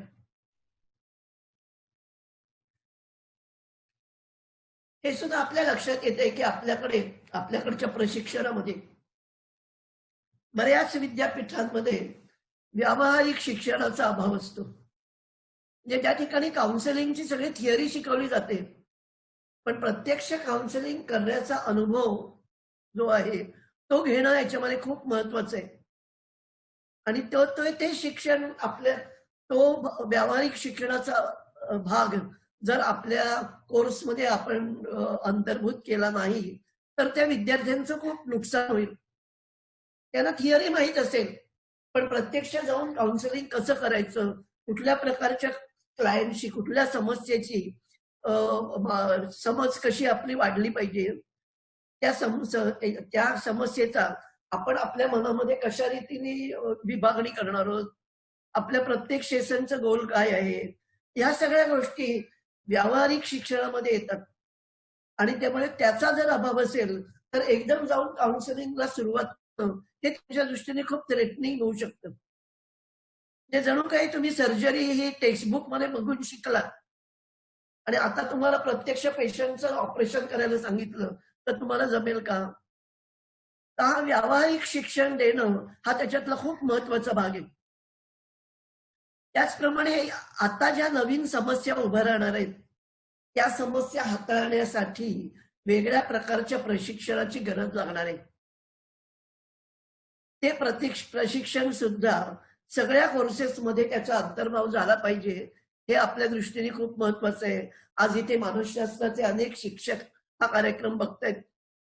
त्यांच्यासाठी मी ही विनंती करते की ते समजून घेऊन त्याप्रमाणे जर आपण त्या मुलांना तयार केलं तर ते कुठल्याही प्रकारच्या समस्या हाताळण्यासाठी तयार होतील. परत सध्याचं जे 716 आहे, डिस्टन्सिंग आहे, त्या अपरिहार्यपणामुळे आपल्याला टेली माध्यमातूनच ते देण्याची गरज झालेली. आणि टेली माध्यमातून देणं हे आपल्याला लक्षात येईल की तेवढं तोट्याचं त्याच्यामध्ये नुकसान नाहीये, त्याच्यापासून होणारे अनेक फायदे सुद्धा आहेत. अगदी साधं मी एक उदाहरण तुम्हाला सांगते. माझं स्वतःच्या बाबतीतलं उदाहरण आहे. एक 10-12 वर्षापूर्वीची गोष्ट आहे. आणि 12-15 वर्षापूर्वीचे सेलफोन तुम्हाला माहिती आहे की फक्त आपण ते टेबलावर न ठेवता हातात घेऊन हिंडू शकत होतो. त्याच्या पलीकडे त्याच्यामध्ये आणखीन काही ऍप्स नव्हती. त्या काळातली गोष्ट आहे. मला एका रात्री 11:15 वाजता माझा फोन वाजला. मी फोन उचलला. समोरून आवाज आला, हॅलो डॉक्टर. त्या आवाज ओळखला. मी म्हटलं हॅलो रणजित. आणि त्यांनी मला सांगायला सुरुवात केली, डॉक्टर मी माझ्या घरामध्ये टेबलाशी बसलोय. माझ्या समोर झोपेच्या गोळ्यांची बाटली आहे भरलेली पूर्ण. आणि त्या सगळ्या गोळ्या घेऊन मी आता माझा आत्महत्या करणार आहे. आणि जाण्यापूर्वी तुम्हाला गुड बाय म्हणून मी फोन करतोय. आता हा जो माझा क्लायंट होता तो 2.5-3 वर्षापूर्वी माझ्याकडे आला होता पहिल्यांदा. त्याला त्यावेळी डिप्रेशनचा खूप आजार होता म्हणून एका सायकॅट्रिस्टची ट्रीटमेंट झाली होती. त्यांनी त्याला माझ्याकडे पाठवलं होतं. आणि त्यावेळी त्याच्या पुढच्या समस्या खूप मोठ्या प्रकारच्या होत्या. आता आपल्याला दिसते की त्यावेळी मी त्याच्याशी बोलायला सुरुवात केल्यावर मी त्याला बोलतं करायला सुरुवात करत पहिला प्रश्न मी हे त्याच्याशीच बोलायला सुरुवात केली की हे बघ रणजित, तू माझ्यापासून 40 किलोमीटर दूर आहेस. हा, त्यामुळे तुझ्या हातातली बाटली मी काही काढून घेऊ शकत नाही. फक्त as a client and therapist हे जे आपलं नातं आहे, तर त्या नात्याला अनुसरून मी तुला एक गोष्ट सांगते की तू आता जिथे आहेस तिथे बस आणि मी जे सांगते ते लक्षपूर्वक ऐक. आणि मग मी त्याच्याशी बोलायला सुरुवात केली. माझ्याकडे तो 2.5-3 वर्षापूर्वी जेव्हा आला, तो साऊथ बॉम्बेमध्ये राहणारा एक उद्योजक होता मोठा. त्याच्या व्यवसायामध्ये त्याला त्यावेळी खूप मोठा फटका बसला होता. त्याच्या बायकोचं 2nd स्टेज कॅन्सरचं निदान झालं होतं आणि त्याची ऍडोलसंट मुलगी, जी कुमारवयीन मुलगी होती, तिच्याबद्दल सुद्धा खूप समस्या त्यावेळी त्याच्या पुढे होत्या. आणि मग मी त्याच्याशी बोलायला सुरुवात केली. बघ की तू पहिल्यांदा माझ्याकडे आलास तेव्हा ह्या अनेक समस्या तुझ्यापुढे होत्या आणि त्या सर्व समस्यांना तोंड देता देता एक 3-3.5 महिने तू माझ्याकडे रेग्युलर थेरपीसाठी येत होतास आणि तू माझ्याकडे आलास त्यावेळेचे तुझे विचार हे होते आणि 3.5-4 महिन्यांनी आपण जेव्हा थेरपी वाइंड अप केली त्यावेळी तुझे विचार असे झाले होते. तर त्यावेळेच्या ज्या ज्या गोष्टी तू केल्यास आणि त्याच्यात बाहेर यायचा प्रयत्न केलास, त्या सर्वांच्या पार्श्वभूमीवर आज तुझ्या पुढे जी समस्या आहे त्याचा तू विचार कर. आज तुझ्या पुढे काय समस्या आहे, कशी समस्या आहे हे तुला मी विचारत नाही, पण तू स्वतः या गोष्टींचा विचार कर. तू घरात एकटा आहेस, त्यामुळे तू आत्ता औषधाची आत्ता त्या गोळ्या घेतल्यास काय किंवा उद्या सकाळी घेतल्यास काय याच्यामध्ये फारसा फरक नाहीये. But I would request you to sleep over the problem and then decide in the morning.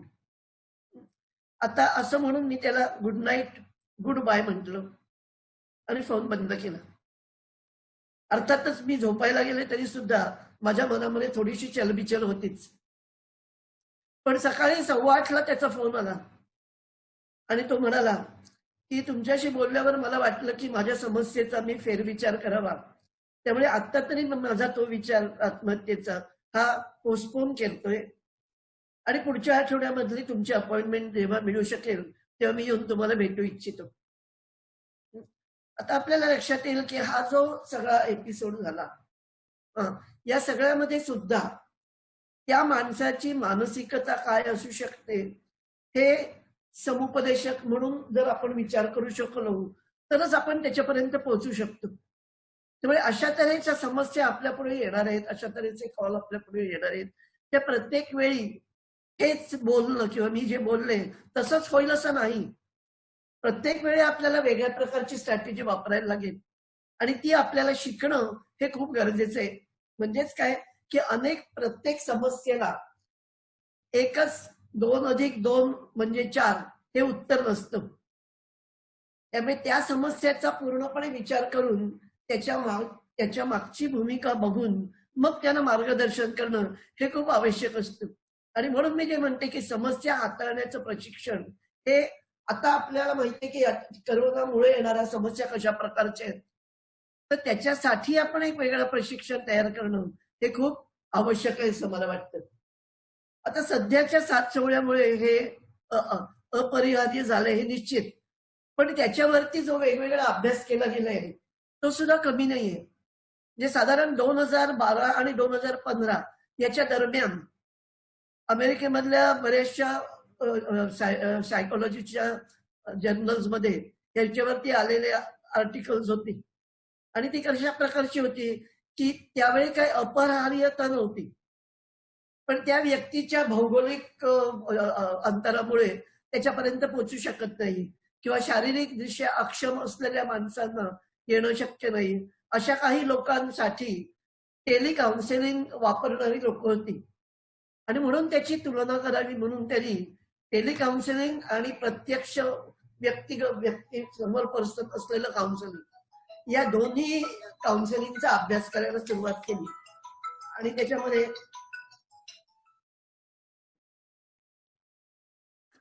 आणि त्याच्यात त्यांनी 2 घटक घेतले की काउन्सिलिंग करणाऱ्या माणसाचा त्याच्याबद्दल असणारा कम्फर्ट आणि त्या समोर असलेल्या क्लायंटला त्याच्यापासून मिळणारा फायदा, या 2 घटकांचा अभ्यास करण्यासाठी त्यांनी जवळजवळ 350 वेगवेगळे जे शोधनिबंध होते त्या सगळ्याचं मेटा अनालिसिस केलं.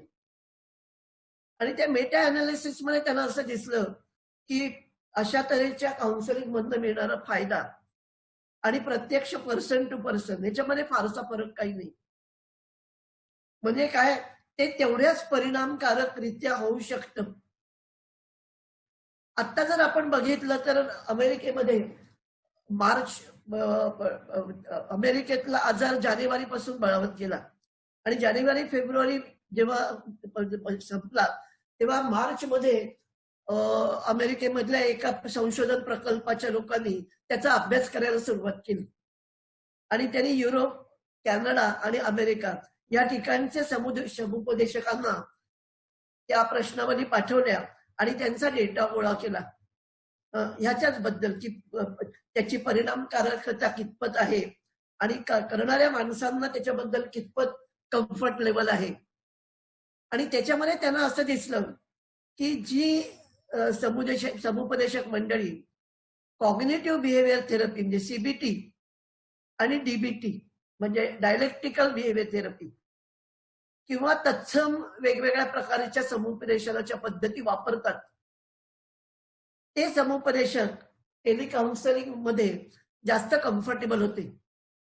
पण ज्यांचं शिक्षण रॉजेरियन स्कूलनी झालेलं आहे, ज्याला आपण सपोर्टिव्ह थेरपी म्हणतो, की ज्याच्यामध्ये उपचारात्मक युती म्हणजे थेरप्युटिक अलायन्सला जास्त महत्व आहे, असे लोक सुरुवातीला त्याबद्दल अजिबात कम्फर्टेबल नव्हते. ते आपल्या समोर क्लायंट बसलेला नसताना, त्याचा आपल्याला काही फील नसताना. पण आपल्या लक्षात येते आज आपण जेव्हा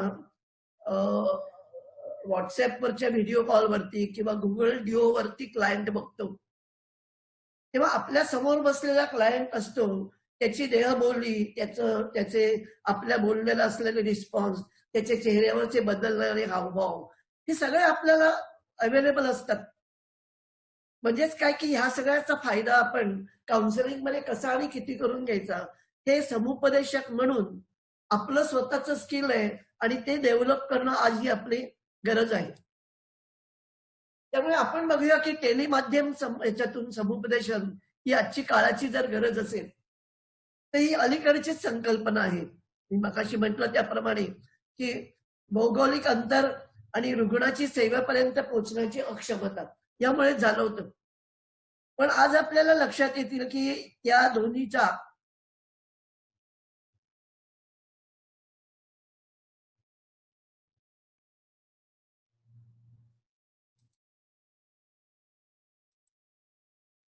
त्यामुळे टेलिसमुपदेशनचं वर्तमान आणि भविष्य या दोन्ही दृष्टीने आपल्याला त्याच्याकडे बघायला पाहिजे. की खूप वेळा आपल्या समोर जेव्हा क्लायंट बसलेला नसतो आणि आपल्याला एका अदृश्य व्यक्तीशी आपण बोलतोय असा फील येतो, त्यावेळी आपल्याला बोलणं कठीण असतं, हे कबूल. मगाशी आपल्याला चांदेकर सरांनी सांगितलं त्याप्रमाणे की समोर व्यक्ती बसलेले असणं आणि शिवाय त्याचा स्पर्श, त्यांनी जो स्पर्शाचा उल्लेख केला की आजची व्यवस्था, कुटुंब व्यवस्था अशी झाली की त्या व्यक्ती एकमेकांना स्पर्शच न करत नाहीत आणि ती स्पर्शाची गरज ही माणसामध्ये इतकी असते आणि इतकी त्या माणसाची आपण सहजपणे सुद्धा आपली बऱ्याच दिवसांनी भेटलेली मैत्रीण असते आणि तिच्या पाठीवर थाप मारली तर त्या एका थापेतून आपण कितीतरी शब्द, कितीतरी संवाद त्या व्यक्तीशी करत असतो.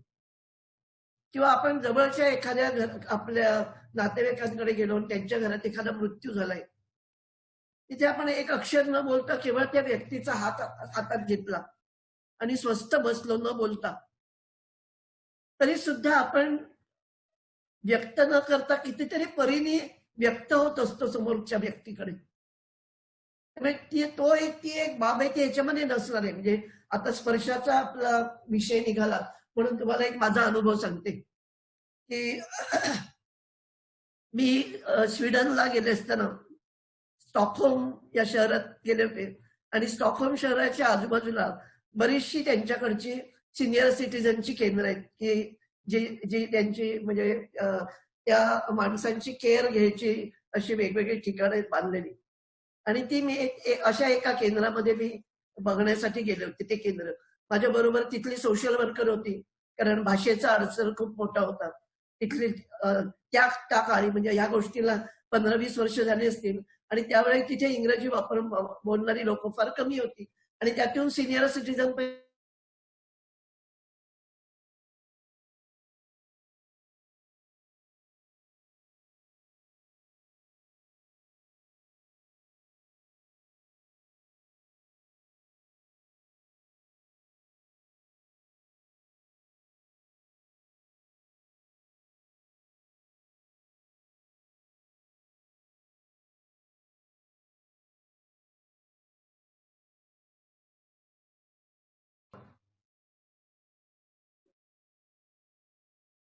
हॅलो. आणि मी त्यांच्याशी बोलायला सुरुवात केली. त्यांचा हातात हात घेतला, त्यांच्या गालावरनं हात फिरवला आणि त्यांच्या डोळ्यातून खूप अश्रू यायला सुरुवात झाली आणि त्या स्वीडिश भाषेमध्ये काहीतरी बोलायला लागले. आता मी त्या सोशल वर्करला विचारलं की काय काय काय बोलतायत त्या सोशल वर्करनी मला सांगितलं की त्यांना कुठलाही व्यक्तीचा स्पर्श हा 2 महिन्यानंतर आज झालाय. कॅन यू इमॅजिन की आपण ज्या ठिकाणी आज आपल्या ह्याच्यामध्ये करोनामुळे आपण इतर बाहेर जात नाही, पण आपल्या जवळच्या माणसाचा स्पर्श होणं ही आपण किती गृहीत धरतो गोष्ट. म्हणजे त्या बाईचं ते बोलणं ऐकल्यावर माझ्या डोळ्यापुढे माझी आजी उभी राहिली की जिच्या मांडीवर एक नातवंड आहे, पाठीशी एक नातवंड खेळतंय, सुनेने दिलेला गरम गरम आलं घातलेला चहा ती बसून पिते. ही स्थिती कुठे? आणि ज्या बाईला 80व्या वर्षी 2 महिन्यांनी कुणाच्या व्यक्तीचा स्पर्श होतोय. मग मी त्या सोशल वर्करला विचारलं की म्हणाले की हो त्यांना 2 मुलं आहेत, एक मुलगा आहे कॅनडात असतो आणि मुलगी फ्रान्समध्ये असते आणि दोघंही त्यांना न्यू इयरला कार्ड पाठवतात, चॉकलेट्स पाठवतात, फुलाचे गुच्छ पाठवतात, पण गेल्या 3 वर्षात कोणी त्यांना भेटायला नाही आलेलं. म्हणजे आपल्या लक्षात येईल की माणसामधला स्पर्श, माणसांमधलं नातं हे इतकं महत्वाचं आपण समजतो, पण ते जेव्हा कमी कमी व्हायला लागतं त्याचा होणारा परिणाम हा अनेक गोष्टींवरती होऊ शकतो. माणसाच्या विचार करण्याच्या पद्धतीवरती होऊ शकतो. तेव्हा आपल्या लक्षात येईल की आजच्या परिस्थितीमुळे तरी आपल्याला जर टेलिसमुपदेशन हा वापरण्यात आलेला मार्ग आहे, it may not be a chosen, हा आपला आजचा पर्याय म्हणून आपण घेतोय, पण आजचा पर्याय आपल्याला खूप उपयुक्त ठरतो. कारण कुठलाही समुपदेशक अतिशय सुरक्षित जागी बसून आपलं तंत्रज्ञान वापरून अति दूर असलेल्या माणसाला सुद्धा मदत करू शकतो, परदेशी असलेल्या सुद्धा. म्हणजे माझे असलेले क्लायंट आता काही आहेत की जे इंग्लंडला किंवा अमेरिकेला आहेत, तर त्यांच्यासाठी मी आता ऑनलाईन सेवा देत असल्यामुळे साहजिकच मी त्यांना त्यांच्या वेळेप्रमाणे म्हणजे रात्री 9:30ची वेळ मी दिली तर तिथे दिवस असतो, त्यामुळे त्यांच्याशी बोलता येतं. त्याच्या उलट पूर्वेकडच्या देशांचे माझे क्लायंट आहेत न्यूझीलंड, त्यांना मी सकाळची 11:30ची वेळ देते, कारण त्यांच्या इथे दुपारचे 2 वाजलेले असतात. म्हणजेच काय की एकमेकांच्या वेळाच्या सांभाळून सुद्धा आपल्याला टेलिसमुपदेशन आपण केलं तर कुठल्याही वेळा आपल्याला सांभाळता येतात. त्याच्याच बरोबर समुपदेशनासाठी जाण्याबद्दल लोकांच्या मनामध्ये अजून खूप स्टिग्मा आहे. सायकॅट्रिस्ट बद्दल तर आहेच, पण समुपदेशनाबद्दल सुद्धा आहे. पण जर ते टेलिसमुपदेशन होणार असेल तर तो स्टिग्मा जरा कमी व्हायला मदत होईल, कारण काउन्सिलरच्या ऑफिसमध्ये त्याच्या खोलीमध्ये जाऊन बोलण्यापेक्षा टेलिफोनवरती बोलणं हे त्याला जास्त सेफ वाटेल, चांगलं वाटेल. परत काही गरज असलेली मंडळी अशी की त्यांच्या राहण्याच्या ठिकाणी त्यांची भाषा बोलणारा किंवा त्यांची संस्कृती समजणारा असा समुपदेशक जर नसेल तर टेलिसमुपदेशन हा खूप चांगला पर्याय आहे. म्हणजे आता मी आता म्हटलं त्याप्रमाणे अमेरिकेतून कॉल करणारी माझी जी काही क्लायंट आहे, ती तिथल्या इंग्रजीमध्ये तिची वेदना सांगू शकत नाही. इंग्रजीमध्ये तिला होणारा मानसिक त्रास हा दुसऱ्या माणसाकडे व्यक्त करू शकत नाही. आणि परत तिचा होणारा जो मानसिक त्रास आहे तो तिथले समुपदेशक समजून घेतील किंवा नाही याबद्दल तिच्या मनामध्ये खूप शंका आहे. त्यामुळे मग टेलिसमुपदेशन हा पर्याय तिच्या दृष्टीने खूप चांगला वाटतो. त्यामुळे सोयीस्कर वेळ, लागणारा प्रवास, सोबत कोणीतरी येण्याची असलेली गरज, त्या व्यक्तीच्या शारीरिक क्षमता, या सगळ्या जर अडचणी असल्या तर मग ह्या अडचणींना मात करून क्लायंट आणि समुपदेशक या दोघांना एकत्र आणण्यासाठी मला असं वाटतं की टेलिसमुपदेशन हे भविष्याच्या दृष्टीने सुद्धा खूप चांगला उपयुक्त पर्याय आहे. त्याच्याच बरोबर सत्रानंतर त्या सेशनमध्ये झालेली जे काही गोष्टी झालेल्या असतील त्याची त्या क्लायंटला जर उजळणी करायची असेल तर समुपदेशक हे सगळं त्या दोघांची जर काही हरकत नसेल तर ते ध्वनिमुद्रित करू शकतो, ते चित्रित करू शकतो आणि सेशनच्या संपल्यानंतरच्या सुद्धा पुढच्या 10-12 दिवसामध्ये त्याला लागलं तर ते परत ऐकून त्याला जो आपण संदेश दिलेला आहे तो संदेश परत रिएन्फोर्स करायला त्याची मदत होते. त्यामुळे मला वाटतं त्या दृष्टीने सुद्धा टेलिसमुपदेशनाची गरज ही खूप मोठी आहे आणि ही आपण लक्षात घेतली पाहिजे. त्यामुळे आता आपण जर बघितलं तर आपल्या लक्षात येईल की अशा तऱ्हेचा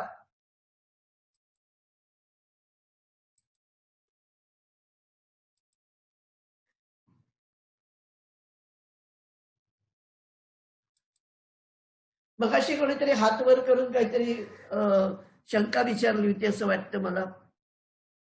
जर कोणाची काही शंका असेल तर मग तुम्ही विचारू शकता किंवा शेजारच्या चॅटवरती तुम्ही हा प्रश्न देऊ शकता.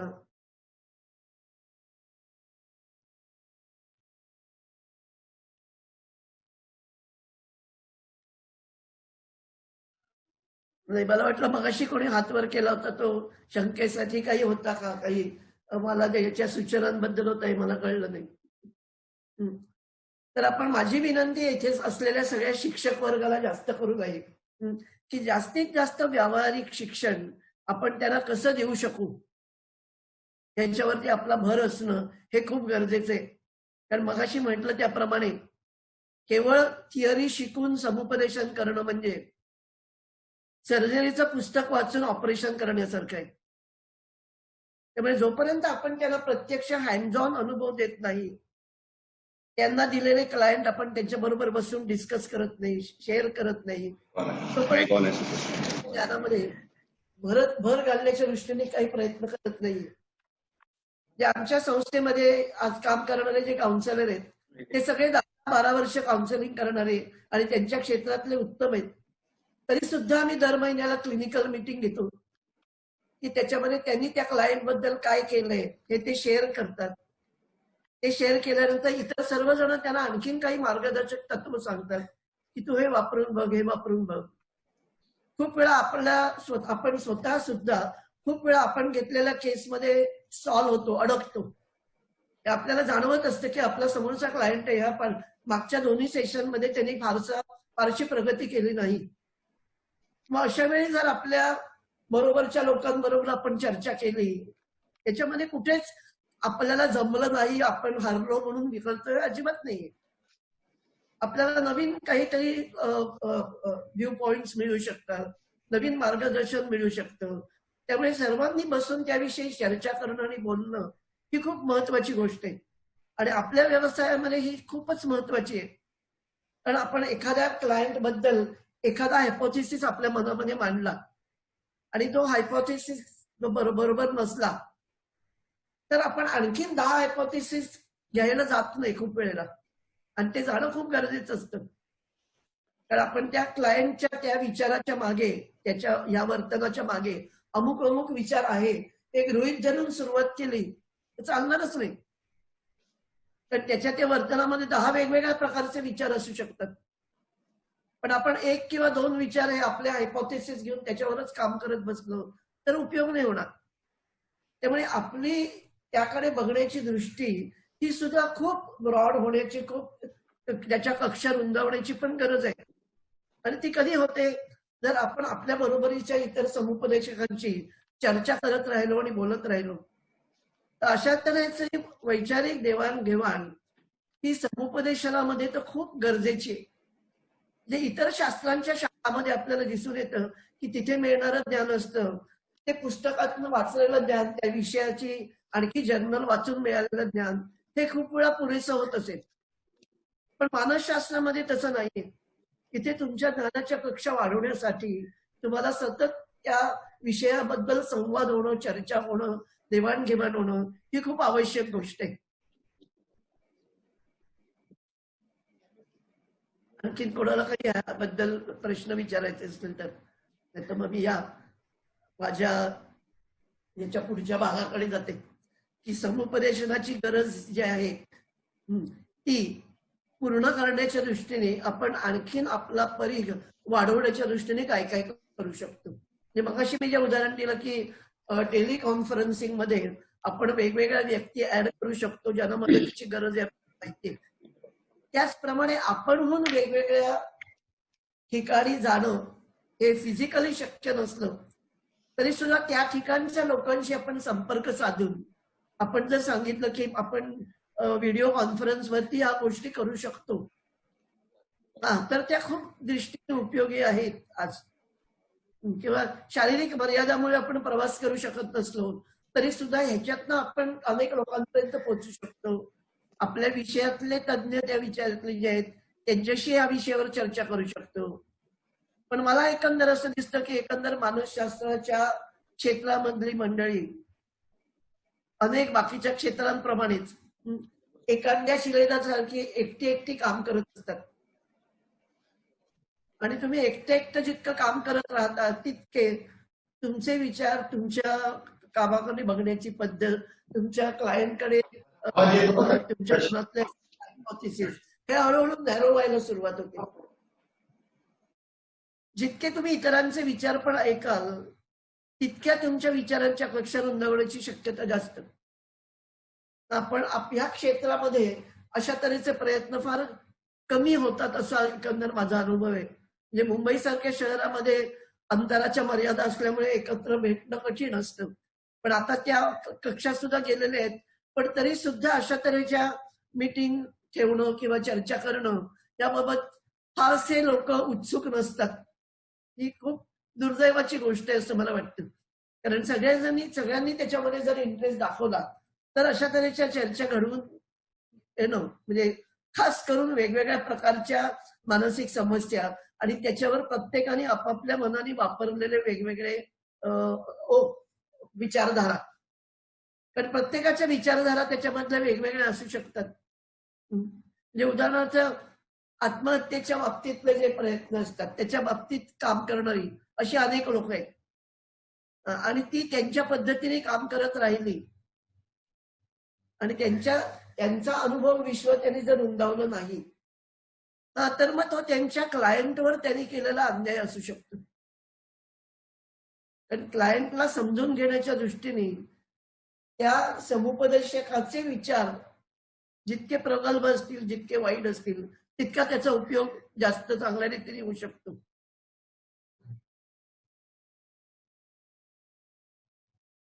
ललिता दाभाड्यांनी इथे लिहिले, त्यांना प्रेझेंटेशन आवडलं. तुम्हाला काही प्रश्न विचारायचे असतील तुम्ही अवश्य विचारू शकता.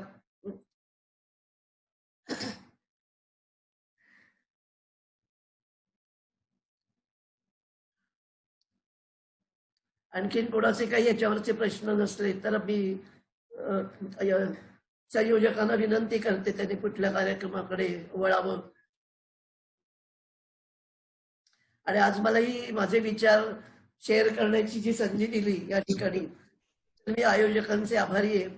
आणि जी ऐकणारी मंडळी आहेत, विद्यार्थी आहेत, शिक्षक आहेत, त्या सगळ्यांनाही मनामध्ये या विषयाबद्दल काही शंका असल्या, माझ्याशी संपर्क साधायचा असेल तर त्यांनी अवश्य कधीही संपर्क साधावा.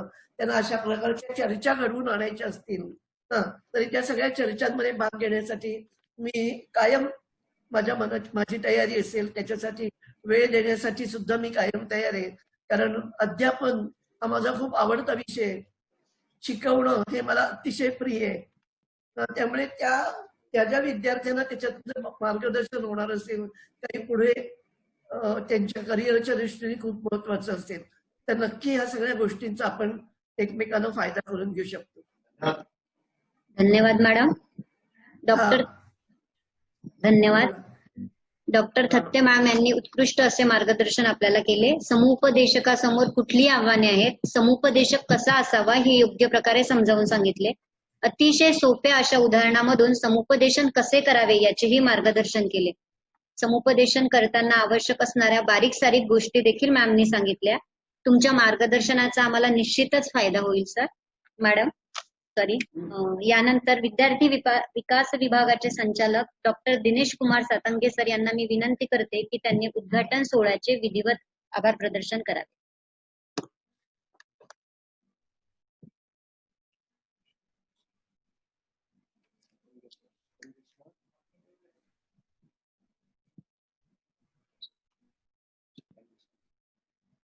आणखी एक सूचना, आभार प्रदर्शन कार्यक्रमानंतर लगेचच डॉक्टर विलास पाध्ये सर यांचे मार्गदर्शनपर सत्र दिलेल्या लिंकवर प्रसारित होईल.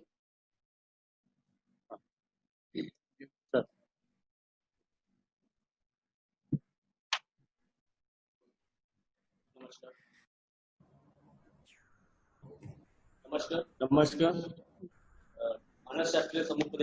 मानसशास्त्रीय समुपदेशन कार्यशाळेच्या उद्घाटन सोहळ्याचे सांगता आपण करतो.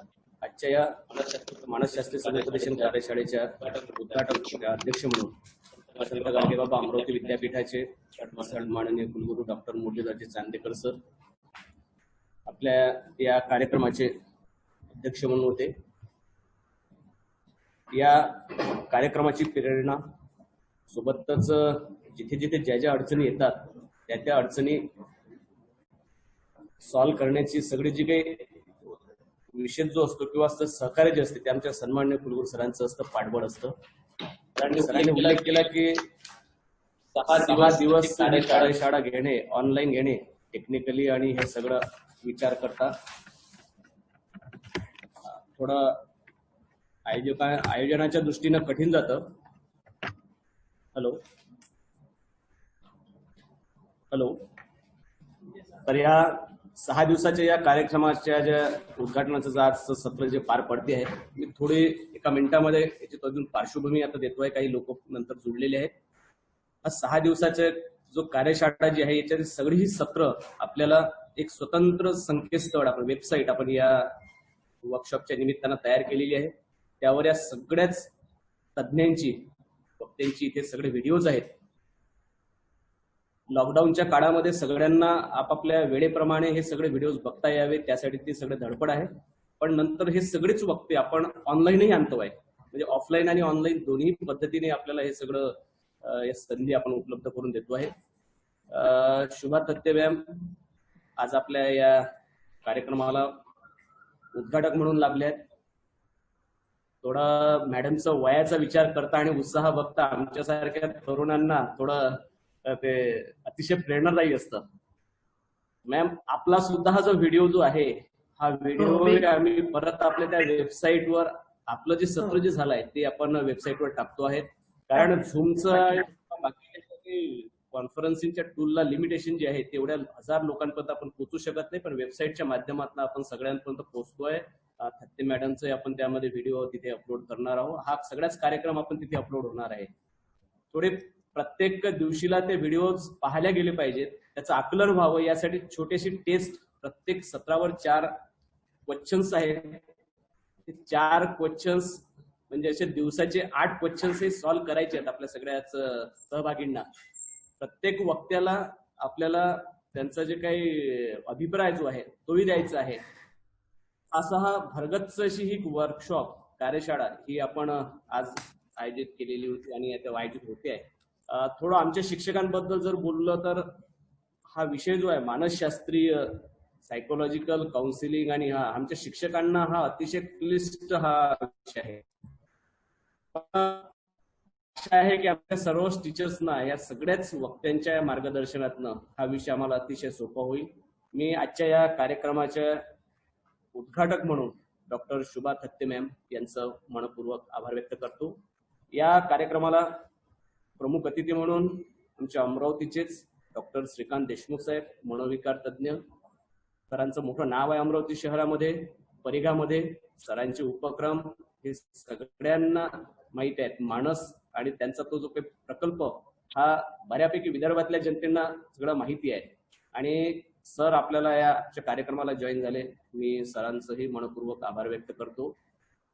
आपल्या या कार्यक्रमाचं प्रास्ताविक सोबतच आजीवन अध्ययन व विस्तार विभागाचे संचालक तुमचे सहकारी डॉक्टर श्रीकांत पाटील सर हे या आयोजनामध्ये, आणि या सगळ्या लोकांशी संपर्क हा सरांचाच होता, त्यामुळे सरांचाही मी इथे आभार व्यक्त करतो.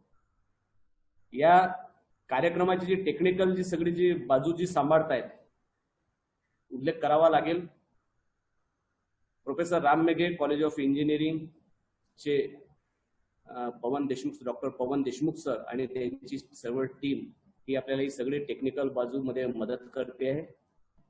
त्यानंतर life long learning and extension जो म्हणतो आपण, आजीवन अध्ययन व विस्तार विभागाची सर्व प्राध्यापक मंडळी, त्यामधलं त्यांचं नेतृत्व इकडे बारपुते मॅडम करतायत. मी या त्या सगळ्यांचं आभार व्यक्त करतो. टेक्निकल बाजू सोबतच पॉवर फेल्युअर, कनेक्टिव्हिटीचे प्रॉब्लेम सॉल्व्ह करण्याकरता विद्यापीठाची टीम आहे, मी त्यांचंही इथे आभार व्यक्त करेन. शेवटीला सन्माननीय कुलगुरू साहेबांचं आभार व्यक्त करणे गरजेचं यासाठी आहे की सरांचीच ती प्रेरणा असते आणि ती हिंमत असते. आणि सरांना ही सगळेच वक्ते ऑनलाईन ऐकवायचे आहेत लोकांना, हा सरांचाच आग्रह होता. म्हणून आम्ही दोन्ही मोडमध्ये ऑफलाईन आणि ऑनलाईन हा सगळा प्रयत्न केलेला आहे. परत सरांचे आभार व्यक्त करतो. आणि ही वेबसाईट जी आहे, ही वेबसाईट कशी ऍक्सेस करायची यासाठी थोडं शेवट सांगताना माझं मी आभार प्रदर्शन थांबवेल. संत गाडगेबाबा अमरावती विद्यापीठाचं जे संकेतस्थळ आहे, मेन वेबसाईट जी आहे संत गाडगेबाबा अमरावती विद्यापीठ अमरावती, या वेबसाईटवर डाव्या बाजूला एक लिंक दिलेली आहे. त्या लिंकद्वारे आपल्या या वर्कशॉपची पुन्हा दुसरी एक वेबसाईट ओपन होते आणि त्या वेबसाईटवर सर्वच वक्त्यांची त्यांचे व्हिडिओज, त्यांची क्विज, त्यांचं असाइनमेंट जे असेल ते, सोबतच अभिप्राय, त्यांच्यासोबत त्यांचा परिचय. आणि थत्ते मॅडमने जो विषय म्हटला की तुम्ही आमच्याशी केव्हाही कॉन्टॅक्ट करू शकता, त्यासाठीचे सगळ्यांचेच कॉन्टॅक्ट नंबर या वेबसाईटवर आपण देणार आहोत. हे व्हिडिओज मॅम आम्हाला आजीवन राहणार आहेत आमच्याकडे. जेव्हा जेव्हा वाटेल असा वर्कशॉप आपला करायचा आहे, छोटासा वर्कशॉप करायचा, कोणाचं काउन्सिलिंग करायचं, तर परत आम्हाला ते हे जे व्हिडिओज आहेत ते त्यांना ऐकवता येतील आणि मग ऑनलाईनच्या माध्यमातून आपल्यासोबत त्यांना जोडून देता येईल. यासोबतच या कार्यशाळेमध्ये 12 तज्ज्ञ वक्ते जे आहेत, ज्यांचे व्हिडिओजच्या माध्यमातून आणि नंतर ऑनलाईनच्या माध्यमातून ते आमच्या सगळ्या शिक्षकांना समुपदेशन करतील, ट्रेनिंग देतील. त्या सर्व 12 तज्ज्ञांचं आम्ही संत गाडगेबाबा अमरावती विद्यापीठाच्या वतीने पुन्हा एकदा आभार व्यक्त करतो, त्यांचे आभार मानतो. आणि या सर्वांनी आमच्या शिक्षकांना जे काही या 6 दिवसामध्ये जे देणार, आणि त्यानंतरही जी एक मॅडमने जसं म्हटलं की थेट असं कुठेतरी काउन्सिलिंग, प्रत्यक्ष बोलण्याची जी संधी त्यांनाही तुमच्या ज्या सोशल साईट्स किंवा बाकी या माध्यमातून मिळेल अशी अपेक्षा व्यक्त करतो.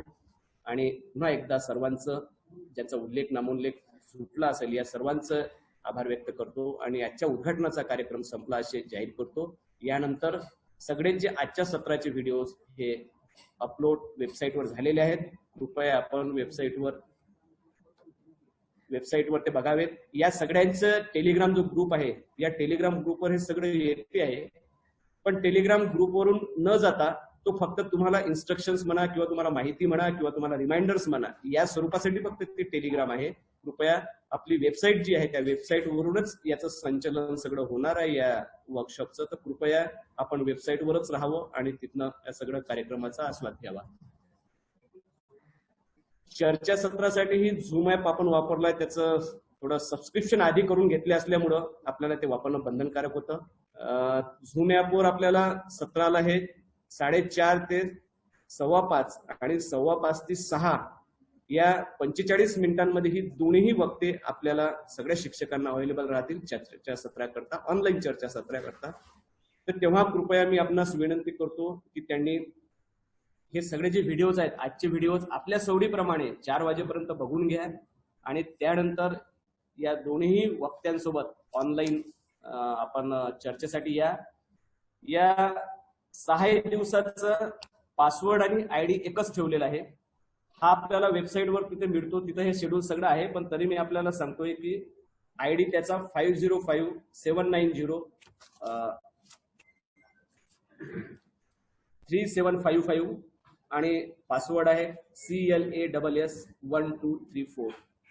हाच युजरनेम आणि पासवर्ड 6 दिवसाच्या ऑनलाईन चर्चेसाठी, झूमच्या चर्चेसाठी आपल्याला हा अवेलेबल आहे. कृपया आपण तिथेही जॉईन व्हावं. परत सर्वांचे आभार व्यक्त करतो आणि माझं आभार प्रदर्शनाचं थांबवतो. धन्यवाद.